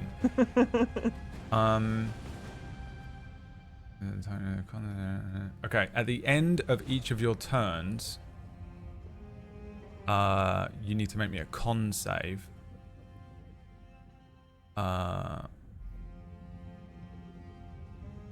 Or you take a little bit of damage from this spell. Cirrus. Okay. That's how this spell works.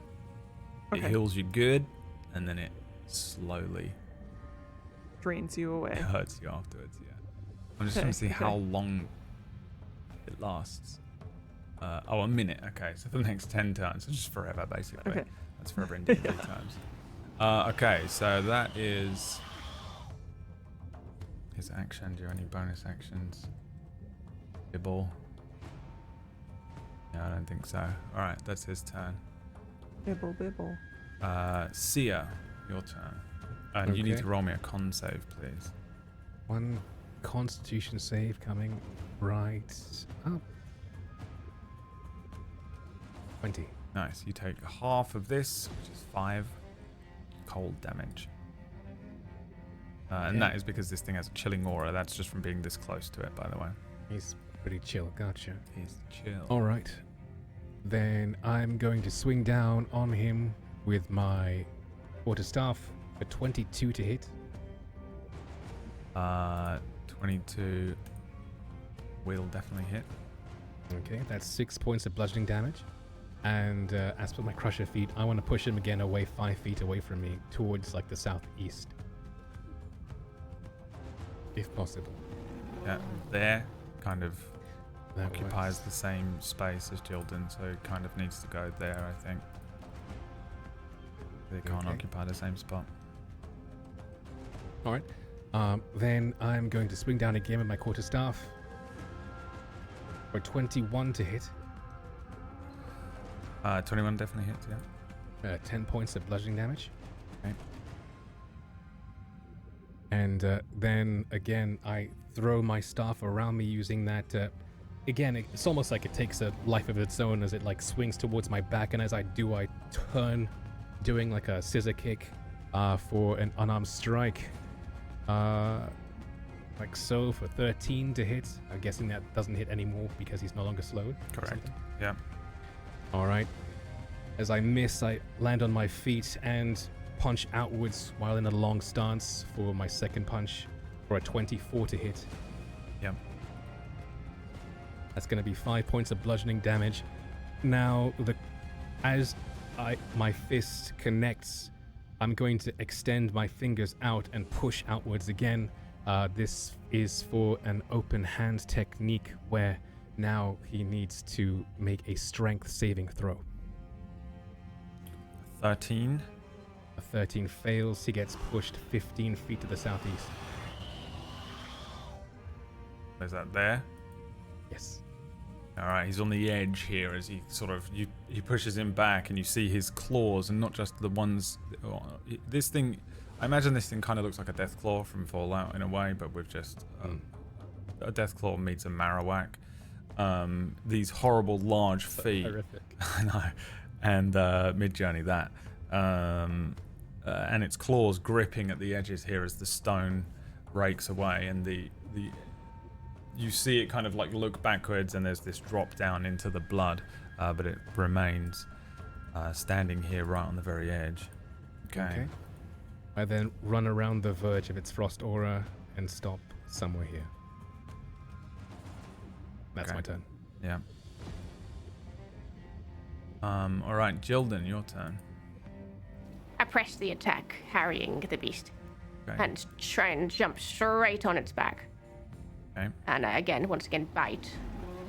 I do not have advantage this time because I don't have an ally within 5 foot, so Yeah. it's only an 8. So an 8 is a miss. And then with my bonus action, I ram the thing with my sphere. Again, an interweaving of wolf and fire. It's very cool. It's another dexterity saving throw, please. All right. A song An of interweaving wolf of wolf and fire. A George R.R. Martin book. A 19. And that would half damage, so 26. That would do 3 fire damage. And then I am actually going to back away from it and out of its aura, absorbing any opportunity attacks. It doesn't have one because it loses it with my open hand technique. Awesome. Cool. All right. All right, so then in that case, I'm going to actually run to its right-hand side into open space, and the sphere is right on top of it again. Yeah. And that is the end of my turn. Yeah, cool, Cirrus. This thing is kind of like wobbling on the edge. There's a flaming sphere in front of it that's freaking it out. These two kind of do a double up, a team up attack here where Seer pushes it back, Jilden presses the attack, and then they both dash away from it. Okay. I am going to... Oh, you need to make a saving throw. Oh, yes. Constitution? It is a con save, yes. It's at the start. Okay. 3. If it's at the start. Actually, it is at the end of your turn, but I don't think it's going to matter much. Well, 3 is definitely a fail. Roll me a d10. Yeah. Okay. Roll low, because this is the amount of necrotic damage 4. you take. You take 4 4. necrotic damage. Okay. And from behind you, you hear him say, I think I might got one of them words wrong. No, wait, he's not from London. I think I got one of them words wrong. As he's sort of like mulling over, because he's barely conscious. Yeah. Okay. I am going to... yeah, I'm gonna trust my team here to continue doing damage. I'm going to cast Beacon of Hope, which... everyone gets wisdom saving throws and death saving throws, who gains the maximum number of hit points, we all know. And that's everyone in 30 feet. Oh, Seer has moved since the last time I planned this, so I'm, can I move and then cast it? Yes. Thank you. Okay. I'm just gonna move slightly forward here. And that Standing on should top reach. of the anvil. Standing on top of the anvil. Sorry. T-posing. Yeah. No, stand on it. It's great. That's amazing. I stand on top of the anvil.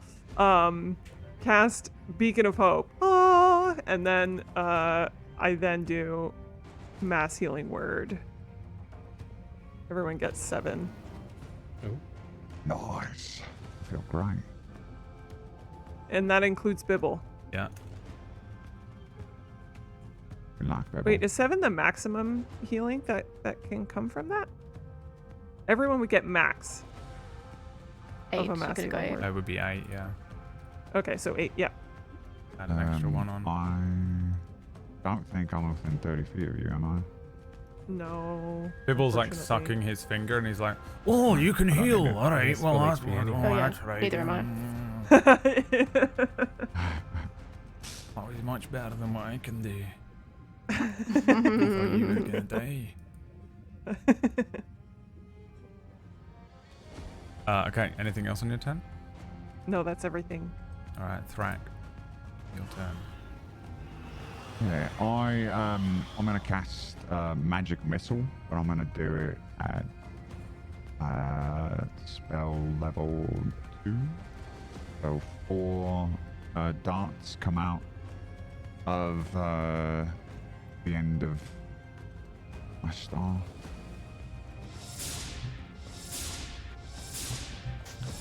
And they all hit automatically because that's the magic in magic missile. And this is damage.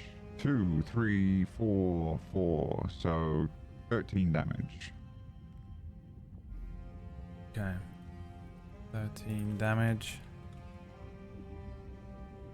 Alright.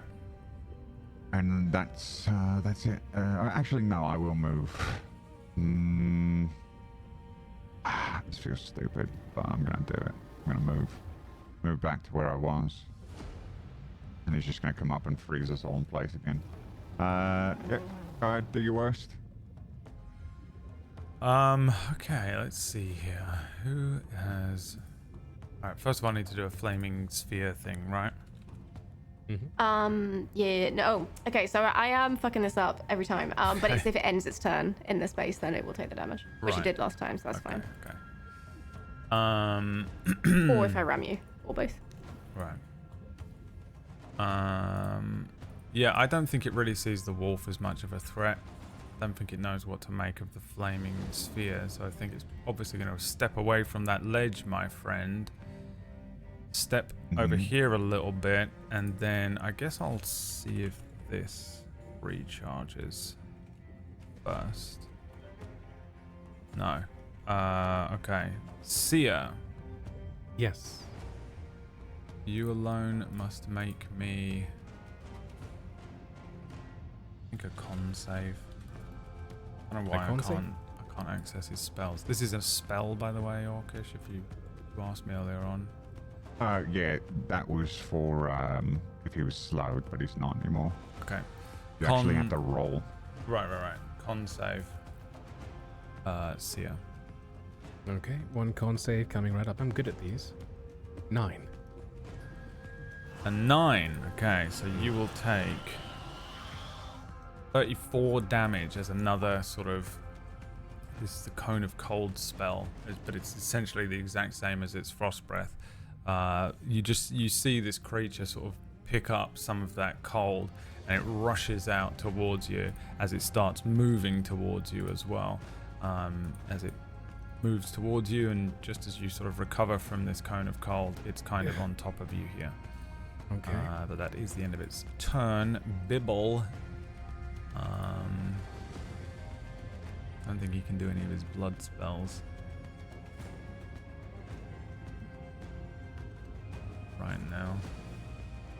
But a lot of these blood spells are like weird little rituals. Okay, so he is gonna do...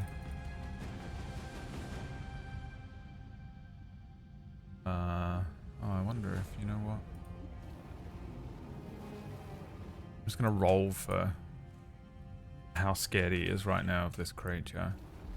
And he's pretty scared. I think he's probably gonna stick back.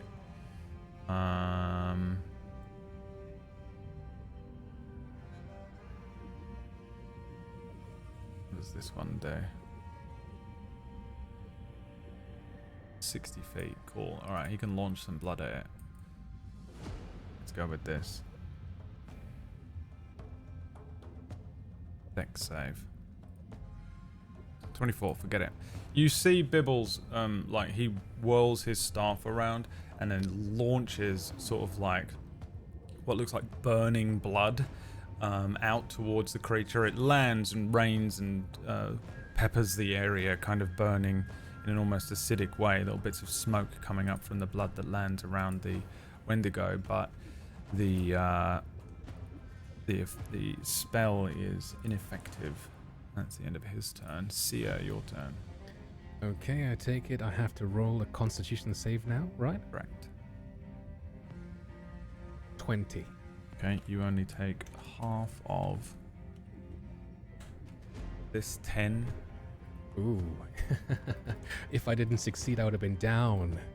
Okay, so I'm now going to run around him until I am on this side of him. Okay. And then I am going to strike him with my staff yet again. A 10 to hit, I presume that misses. 10 misses. 19 to hit, That hits.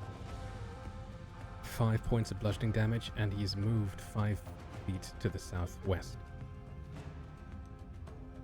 I pursue. And now I'm going to yet again. This time around, I'm battered. I'm. In fact, it's not really that I'm battered so much that my skin looks like it's cracking. Where I've essentially been freeze-thawed, like the frost has run over me, and parts that have cracked as the ice has cracked. My skin is cracked underneath. I'm not looking very good. I'm going to make an unarmed strike. My eyes open wide, not the ones between my nose or on either side of my nose, but the ones above my forehead. And I'm going to attack for 17 Hits. to hit, 7 points of bludgeoning damage. Okay, and as this happens, yet again, my fist opens and I push forwards again, expending yet another key point. He now has to make another saving throw of the strength variety, I believe. 16. 16 succeeds. Okay. Well, in that case, I believe... One second. Okay. I can then attack him again with my unarmed.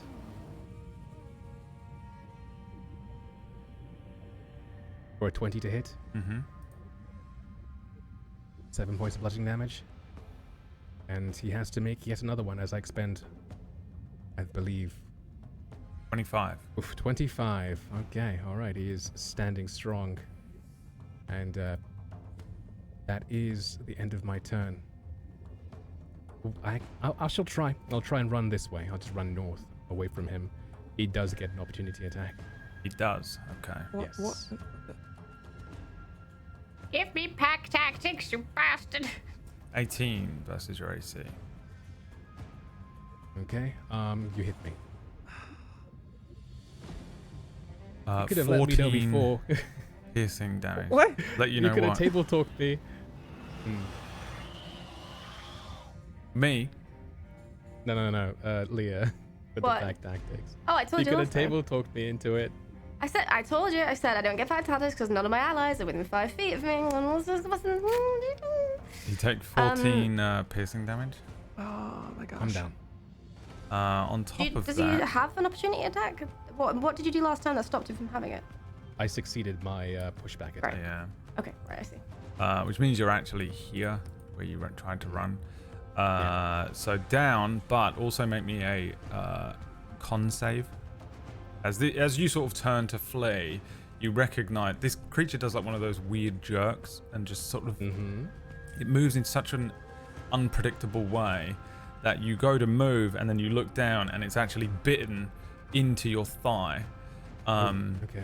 It drags you a moment and you've just taken too much damage from the cold that you pass out. And I think as we as an audience maybe see this thing tear some of the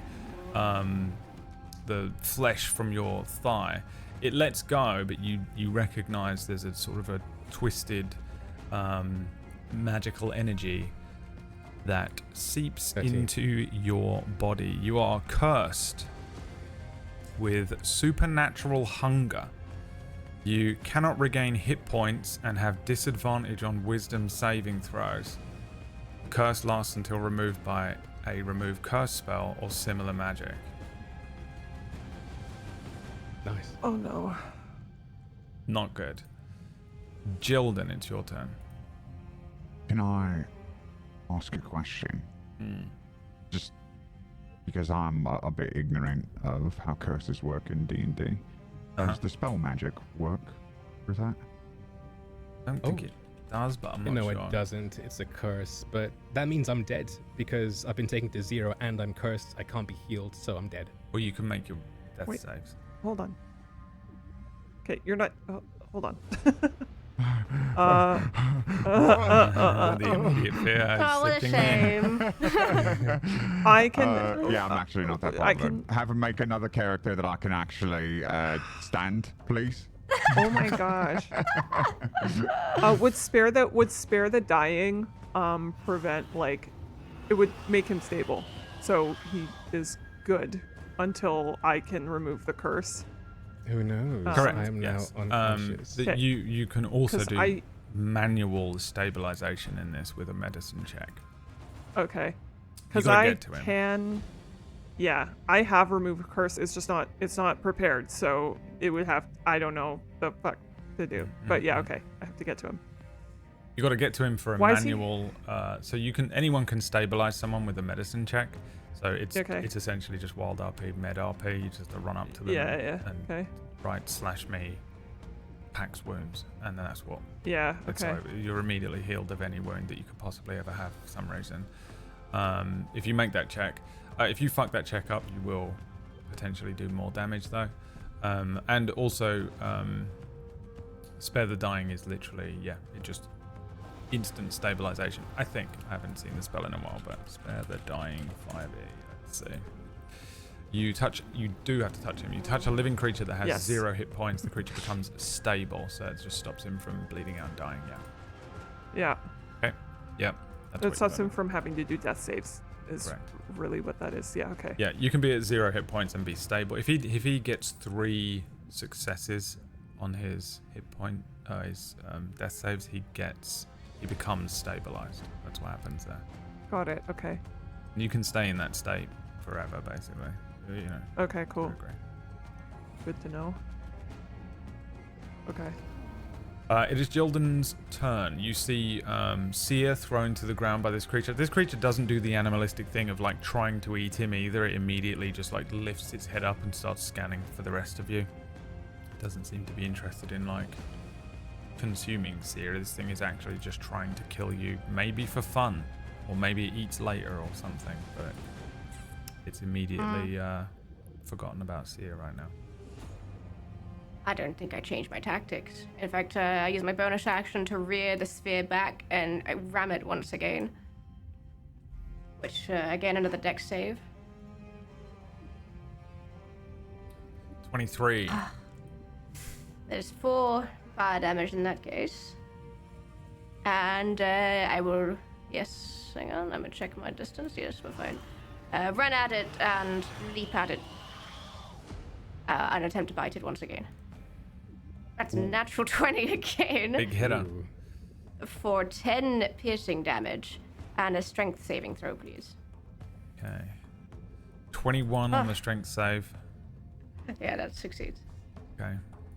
He's so strong and dexterous and He constitutional. is strong and dexterous and constitutional. They are all of his saving Americans throws. love him. This time I hang on to him. I sink my claws into his shoulders and tear and worry away at his neck. All right. Or whatever Rip and is tear. Yeah. there. Okay, Cirrus. Yes. Okay. I am going to run to Seer. Cast Spare the Dying. What does this look like? I give don't him think a we've seen this one, right? Little touch. Yeah, I crouch down and I put my hand on his forehead and then to the side of his face, and then I bring my forehead to his forehead, and then a white glow sort of travels down through his body like in a flash, and then he just still looks the same afterwards, but that's it. Yeah. And then you said that this guy has no interest in eating. It doesn't look Seer. like it. No, he's now sort of like wrestling with the direwolf, to be honest. Okay. Then I'm going to Misty Step out of here. And just get back over here Okay. next to Bibble. Rack. Your turn. Yeah, I'm gonna try to slow it again. Okay. So sort of ethereal pocket watch comes above it and starts ticking down, and it is a wisdom saving throw. 20. Oh, you know what? Roll it again with Alright. my special chronology mage bullshit. 11. And 11 fails. He's Glad like- you used that when I was trying to push him off the ledge. I didn't think about it. But you didn't So say he could it. land in Oh, so your he could fault. land in the magical angel blood and be healed, and then also turned into a transformer that kills us all. The extra Yeah, come arms. out as a People T-Rex. told us you can go into it and die and give yourself to the angel. That's the phase 2, buddy. Yeah. Okay. There. Okay. That's my turn. That's it? You slowed again. Yeah. Alright. No, actually, I will run away. Okay. Wendigo's turn. First, it will Wolverine heal for a moment. It gets burned by the flaming sphere. No. If it ends its turn here, yes. Yeah. Oh, if it ends its turn. Okay. All right. I'm gonna roll for. This will potentially change the course of the entire game. Yeah, if it actually, yeah, this is bad. If I roll a 5 or a 6, this is gonna be bad. Okay. Oh. Oh my. Seer, you're immediately back on death saves. I wonder actually. Someone do a Google for me. Does this just put him on death saves, or does it mean because he's stable at 0? Does he lose a death, like fail one immediately? Whack, Or does it is just in put him chat. straight, or does it just put him back into them? Because you're taking damage while stable and down. I think because you're stable at 0 and you're taking damage, I think it just puts you on death saves.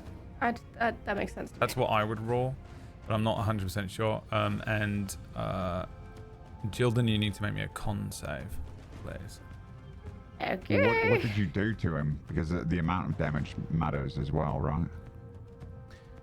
So I looked Only it up. if it If you does. hit me, then I go into death saves. I don't lose 2 immediately. Okay. 6 con. Well, let's see. The amount of damage is 36. You take 36 cold damage. Both of you. I use the reaction to absorb elements instinctively in this case and absorb some of that cold, but I do remove from the wild shape and I am back into my total form. The wolf is no more. Okay. Now, if 36 is more than Seer's maximum, he will instantly die. That's how that Thankfully, works. that's not the case. Right. Thank. Oh my god, dude. I'm. 'Cause that's what I was actually afraid of. Like, this is not good either, but that was the scary one. If he takes more damage, does this mean he's at like -36? No, I think HP? I think I just need to do it in one hit, One regardless. So if I do strike, this okay. again next That's good to turn and know. it does his maximum, one more than his maximum, I think he dies outright. Wax says he takes an immediate fail. Okay. One Well, Wax said fail. I think he takes an immediate foul, but you I actually looked it up googled when it. it said. Yeah, I looked it up. All right, but you're also the player, so I don't mean, trust you. yeah. Piece. Yeah, you're biased. Fuck you. Yeah, I don't trust him either, honestly. He's always Screen relaxed. share. Bear in like the mind, bias. Whack is the Bias GM is of good. Doom, and I'm the nicest, most wonderful GM of all time. That's what they Flaming call sphere me. disappears as well. Which is Oh, no. hilarious because it's the other way around in real life because Whack is much nicer than me and I'm a piece of shit. But as a GM, I'm the nice guy. Anyway, you're on death saving throws. Sia again. Mm-hmm. Jilden, you do absorb elements. And what does that do? That completely negates it, or it just... No, it just wrong. captures some of it, lessening its effect on you and storing it for your next melee attack. So I have resistance to the triggering damage type until the start of my next turn. And then my next melee attack will do 1d6 of the triggering damage type on top. Okay, so you only take half of that 36 cold damage? No, I take the full damage. Oh. Wait, no, you have Yeah. resistance of the damage type. No, with, I believe, further attacks. No, I'm pretty sure you get it immediately. The Well, it spell- says lessening it, which it doesn't have any specific. Yeah, so resistance You have resistance. is that's what? half So you damage. give your immediately as a From reaction. this as well? Yeah. Oh, okay. I thought it meant from anything after this. No. This is Okay. this is literally what the spell is for. You immediately give yourself resistance to whatever is doing it, which is cold. So you take half of the damage, and then Okay. you also store, because that's what a reaction is. It's like, stop, this is happening, and then you continue with, But in trying that to- case, I'm still a wolf. Okay. Just- Yeah. Yeah. This spell is just. There's a couple of spells that do this, but this is one of the. No spells. Just Hold. no. All right. I think it's gonna. You know what? I think that's probably where it's gonna stay. You're still like holding on to it and biting it and stuff. Yeah. Tearing away at it. All right. You still have to take half of the damage though. I don't know if you. I did. Okay. Good. I'm tracking the direwolf. Bibble. Can Bibble do any bullshit? Probably not.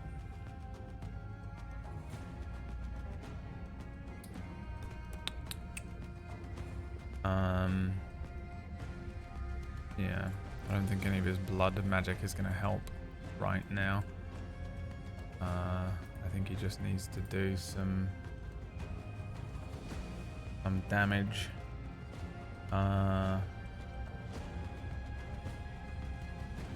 Yeah, let's just go with this one again. This is I'm gonna throw a ball of blood at it. With a dex save. 26, yeah. Again, he's just sort of flinging blood from the orb on the end of his stave over there. It's just these orbs of blood that they're like he's almost throwing water bombs full of blood that are just landing and missing.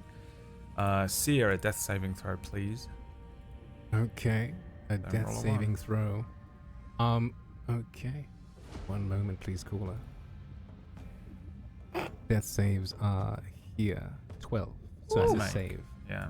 However, I now lose 2 because of the cone that I'm now in. What? I lose 2 Actually, fails yeah, you whenever I took. hit. You actually no. You were put on death. You were put on death saving throws from the aura. Yes. From No, the yeah, aura. you're right. No, you're right. No. You're right. Yeah, it's on your turn. You're Mm. correct. Yeah. So then you make. So you get 1 make for your action, and then 1 fail for starting your turn. 2 fails because I'm hurt. Why do you take 2? When you're hit taking death saving throws, that's a crit, so you lose 2 saves. Is it? I Yes. never did that. I've always done it as 1.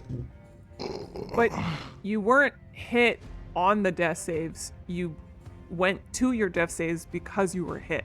So Whenever you he's start not- your this turn in is this separate. guy's aura. I Yeah, see. Okay, Yeah. I'm just trying I to. know. Desperately trying to save your character's life while you insist on killing it in front of everyone. Wow. I'm just following the rules.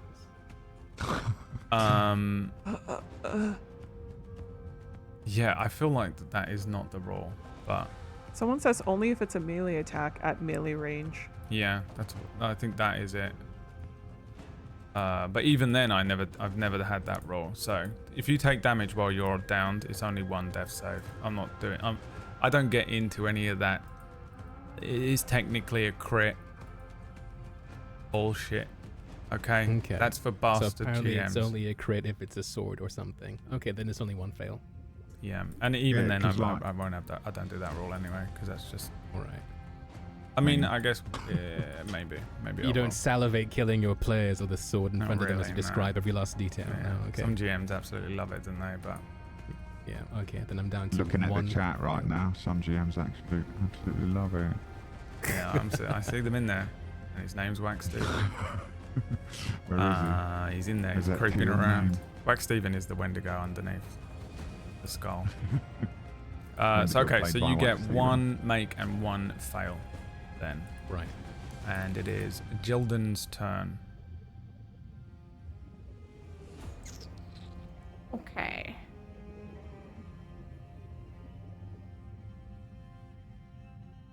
Choices. Everybody's got choices. I disengage and pull away from it slightly.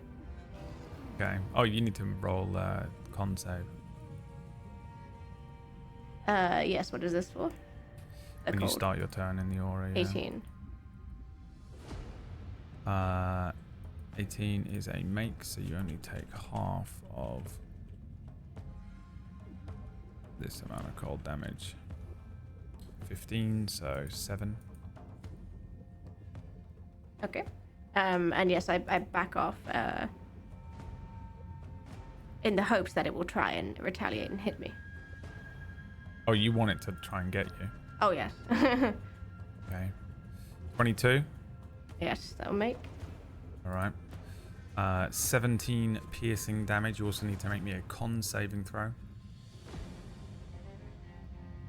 13. 13 is a fail. You are cursed. Again, you see this thing bite you. There is sort of weird magic that seeps into the bite. You can't regain hit points and have disadvantage on wisdom saving throws. The curse lasts until removed by a curse spell similar to magic. Also, it says you are cursed with supernatural hunger. So I think interpret that however you want. But the two of you are cursed with supernatural hunger as well. But I think that's sort of flavor text, but play it how you want. Okay, yeah, it's bitten you. Okay. Which is what you wanted.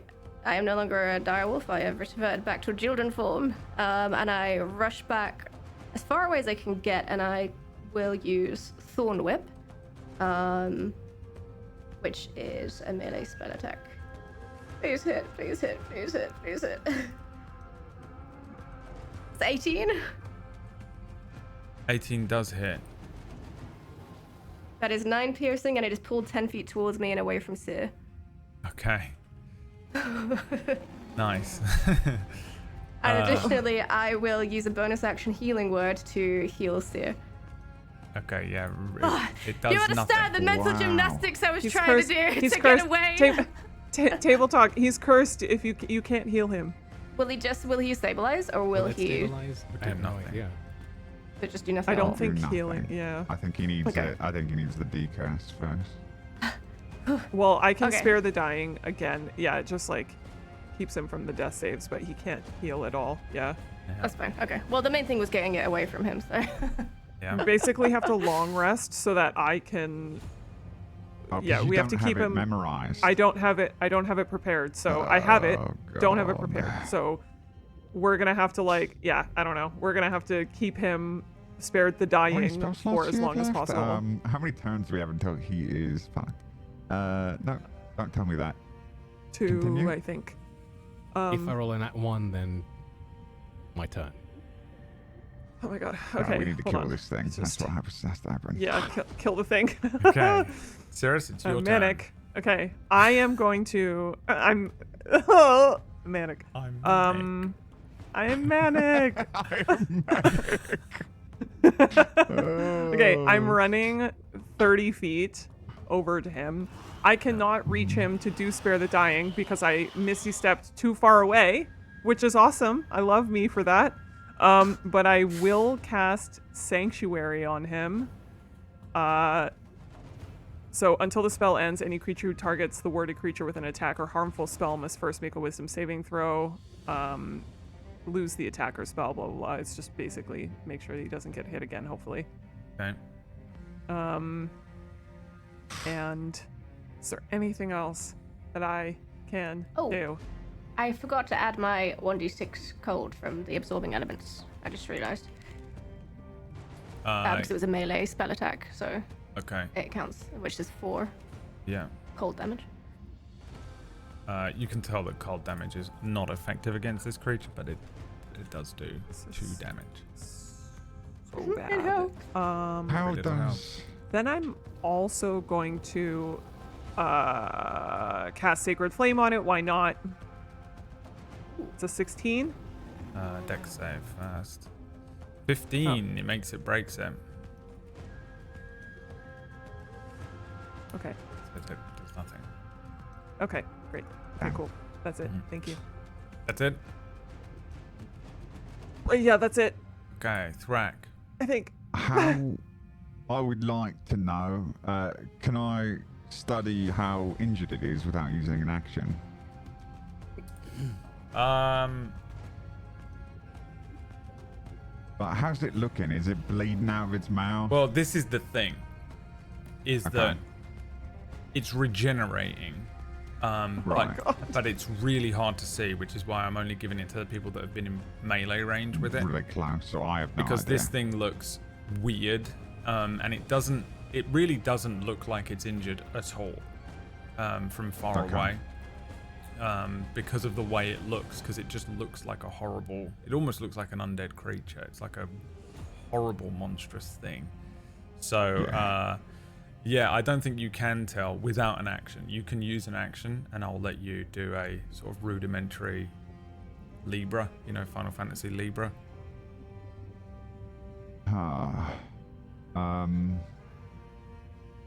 No, thank you. That's up to you. Yeah, okay. I'm gonna do magic missile again at second level. So 4 more darts come out of the tip of my staff, and they all strike the Wendigo in different places. Ooh, ooh, ooh, ooh. Those are the noises he makes, except for more bestial. Someone could do that, please.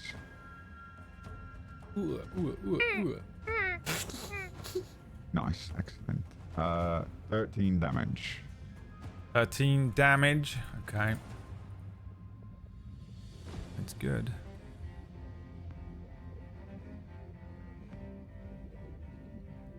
Alright, anything else? Yes, I'm going to move 10, 15, 20, 25. I guess I probably don't want to go into the forge. I'm going to go here. Okay. End of your turn? Yep. Alright. What's the rules on spellcasting while it's slowed? Yeah, he's got to roll a d20, and if it's an 11 or higher, the spell doesn't take effect until the creature's next turn, and the creature must use its action on that turn to complete the spell. If it can't, the spell is wasted. A creature affected by the spell makes another wisdom saving throw at the end of its turn. Okay. So I have to roll over an 11 Roll a d20. on a d20, a 9. So, hold on. I think I'm a little confused. On an 11 or higher, the spell doesn't take effect until the next turn. It's delayed until the next turn, and it has to use both actions to actually complete the spell. Right, on an 11 or higher, but it doesn't say anything about what happens if it's under an 11, so I guess nothing. Right, okay. That's so random that it's... I would have thought it was an Yeah, 11 or that's right. under, you know? Yeah, Alright, I'll well... put it in the chat so people can read. Yeah. Let's just go with that rule in for now. Jilden, make me a strength saving throw, please. 13. You needed 14. You are pushed 5 feet backwards as this creature creates a gust of wind as it sees you and pushes its hands out, and you just feel this wind buffet you and push you backwards. Questions. How high up are we from this river? Pretty high up. This forge is actually closer to to the river than the bridges have been, but you're still 50 feet up. Okay. And is there any way up from this river towards where we are, or is it pretty entirely separate? It's pretty entirely separate, yeah. There are like lots of ropes and pulleys and things around, but there aren't any just like, you know, steps down or those little ladders that get you out of a swimming pool. I see this happen. I see her fall off, and I'm going to give her another chance to hold on. Yeah. All right, we see the Using gust of wind come my back. last Then it one. casts the spell again.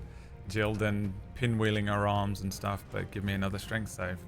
Beat a 14. 22. Oh! The wind buffets you, and you sort of I had just a few like options. turtle stand still. Okay, I admit Let's try I was gonna asshole. let you try an Indiana Jones with the thorn whip. I had a As few thoughts, well. actually. There was a number of things I could have done, to be honest. I was like, they're gonna have to get "Ooh, real maybe." creative here. Oh, yeah. Oh, Oh, yeah. I ruined it. All right. No, No. Not at all. That In my could have mind, gone that blood really lava is badly. insta death. Yeah, stuff falling off of stuff is the most dangerous shit ever. All right, Bibble's turn. Bibble's gonna do the same Bibble. bullshit. Let's see. A 10. He actually Spirit bomb, Bibble. fails. He does hit him with the Destructo disc. Come on, Krillin. This is this is only 1d6 acid damage that he's Bibble. doing, but he does Every 4 little damage helps. to the creature. It is Sia's turn. Oh my god. I shake on the ground and succeed my death saving thank throw. Okay. Goodness. Another success, 2 successes, Okay. 1 fail. Jildan, it is your turn. You stop pinwheeling at the edge of this the ledge. What would you like to do? You're very annoying. Just points a finger at it. How tall is this cavern? Is it like a really, I imagine a huge chasm kind of thing? Yeah, the cavern's pretty tall. I don't know, you know, pretty All right, high up. excellent. I run away from this precarious position up towards this staircase here, and above us in this chasm, a huge storm cloud begins forming, and it looks nothing like you've ever seen. It's red, where rain might fall, instead blood falls as it forms from this blood lake. And I call down lightning on the Wendigo. So that's a dexterity saving throw. All right. Oh my god. Are you channeling the river, or is it Um, just an effect? Or are you I actively? think I'd be channeling the river. I think a little bit, yeah. All right. If you're pulling from the river, and he did say this, you do get little bonuses. Yeah. So this is disadvantage. An 18 probably still made it. Yeah, hang on. Half as much damage, so that's fine.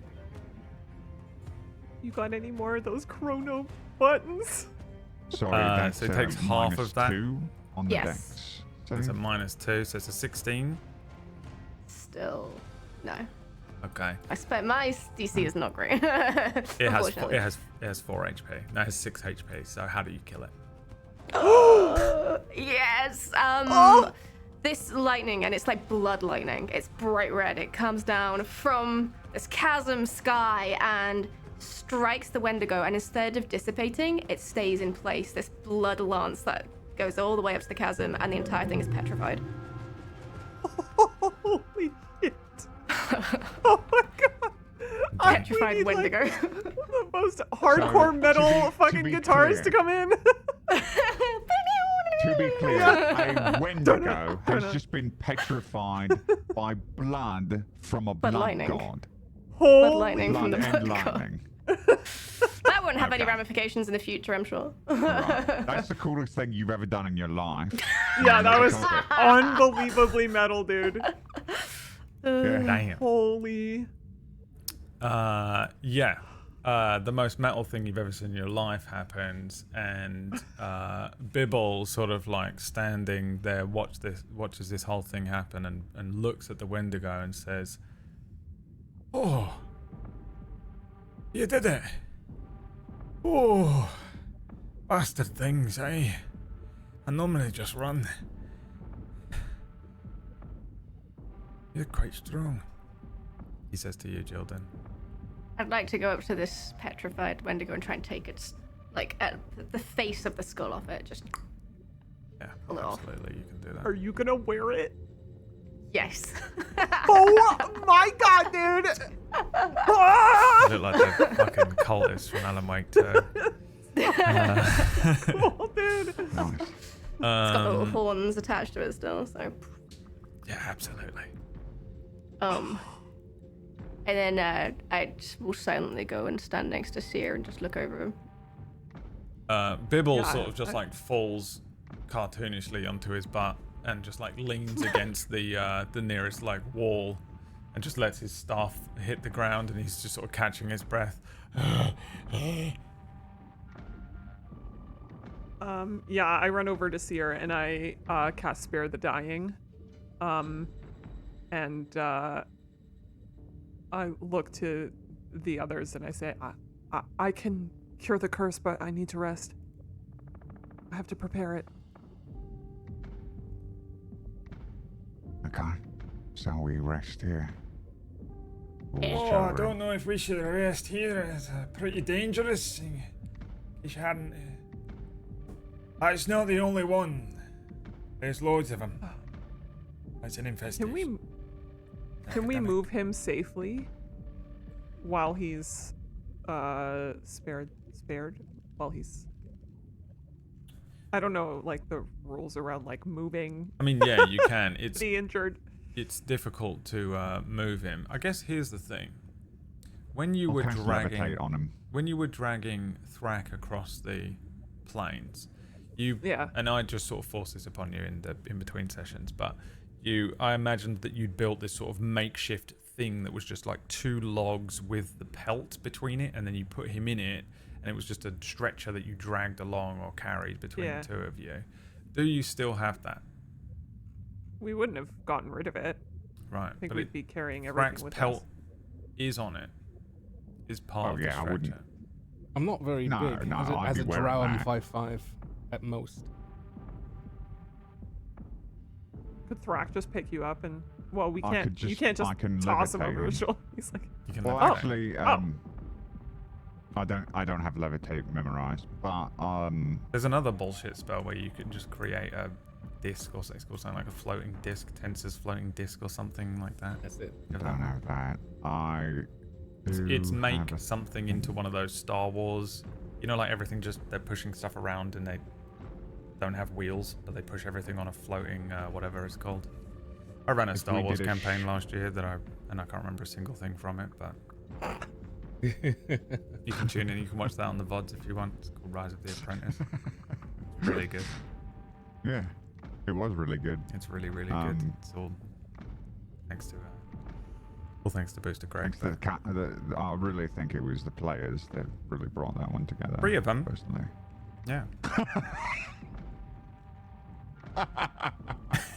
Yeah. Just realizing my worst fears and nightmares. 3 of them, live on, Anakin. Anakin. Anakin. The dark side. Bibble walks over and says, "Oh, is he dead? That's alright. Just push he's him not. off the ledge. No, He'll he's drop not. down and he'll be one with the river. It's beautiful." No, he's not dead. We have to move him. We have to move him, and then I can heal him. But Oh. we have to find somewhere safe. Oh, right, okay. There's not really anywhere safe. What do you mean by safe? Could you define that for me? Where we won't be attacked by another Wendigo in the next 8 hours. Ooh. Okay. Where do you sleep? Well, in my house. in my bed. And why is your house safe? Well, we got walls, we got these little sticks that we put out at night. It stops things from walking in. And we put this stuff along the ceiling that lets us know when something's crawling along the ceiling. I'd like to go to your house. Aye, but that's pretty far away. Because we came here instead of going that way, you remember? It's going to take us a few hours, I'd say. I mean, you think you can you carry him? You look strong. Oh, sod it. And I get the bowl out. Just make a dome around us, which is. Oh, why didn't we do that? What the hell is that? We put a safe dome of safety. It creates whatever you make on the first night in Minecraft. And he says, "What's that?" Safety. Just without all the sticks. Oh, it's like a little house. Yes, you're welcome inside if you want to be. Oh, Yeah. I'd love to, eh? He No crawls funny in. business. Oh, no, I wouldn't dream of it. Oh, this is strange. Well, you can dream of it, just don't. Why is it safe, though? Don't ask questions you don't want answers to. Aye, alright. I start meditating so that I can prepare, remove curse, and I'm just there, next to him. I would like to spend this time examining the Wendigo and the blood in the river and see if I can figure out how to do some alchemy with my staff. Okay. What's Jildan doing? I take out my little vial of blood, apply it to the Wendigo mask, just tidy it up a little bit, and then kick back and relax. Bibble On the says, ground. oh yeah, Sorry. go on. Yeah, I didn't On the think to ask ground you, is- but yeah. As I am unconscious but I'm stable. My two normal eyes are shut as they would be if somebody was at death's door or sleeping or unconscious. But the eyes on my forehead, those spider-like things, are all open they're never always fully open. They kind of glance and dart about the place, and especially so either if I have like an emotion that's really strong or if I'm in combat. For the first time, they're just open and looking around as if like that's me, and my normal eyes are shut. But I'm not moving, but they're just Okay. perceiving. Okay. All right. All right, freak. Alright, freak. Bibble says, would anyone like a song to pass the time? Yes, in fact, Aye. I'd love one. Okay, can I use your shell? Absolutely not. Alright, and he takes out 2 drumsticks and starts playing your shell like it's a drum. Dun, dun, dun, dun, dun, dun, dun, dun, dun, and he says, when I wake up, well, I know I'm gonna be the man who wakes up next to you. And when I go out, yeah, I know I'm gonna be the man who wakes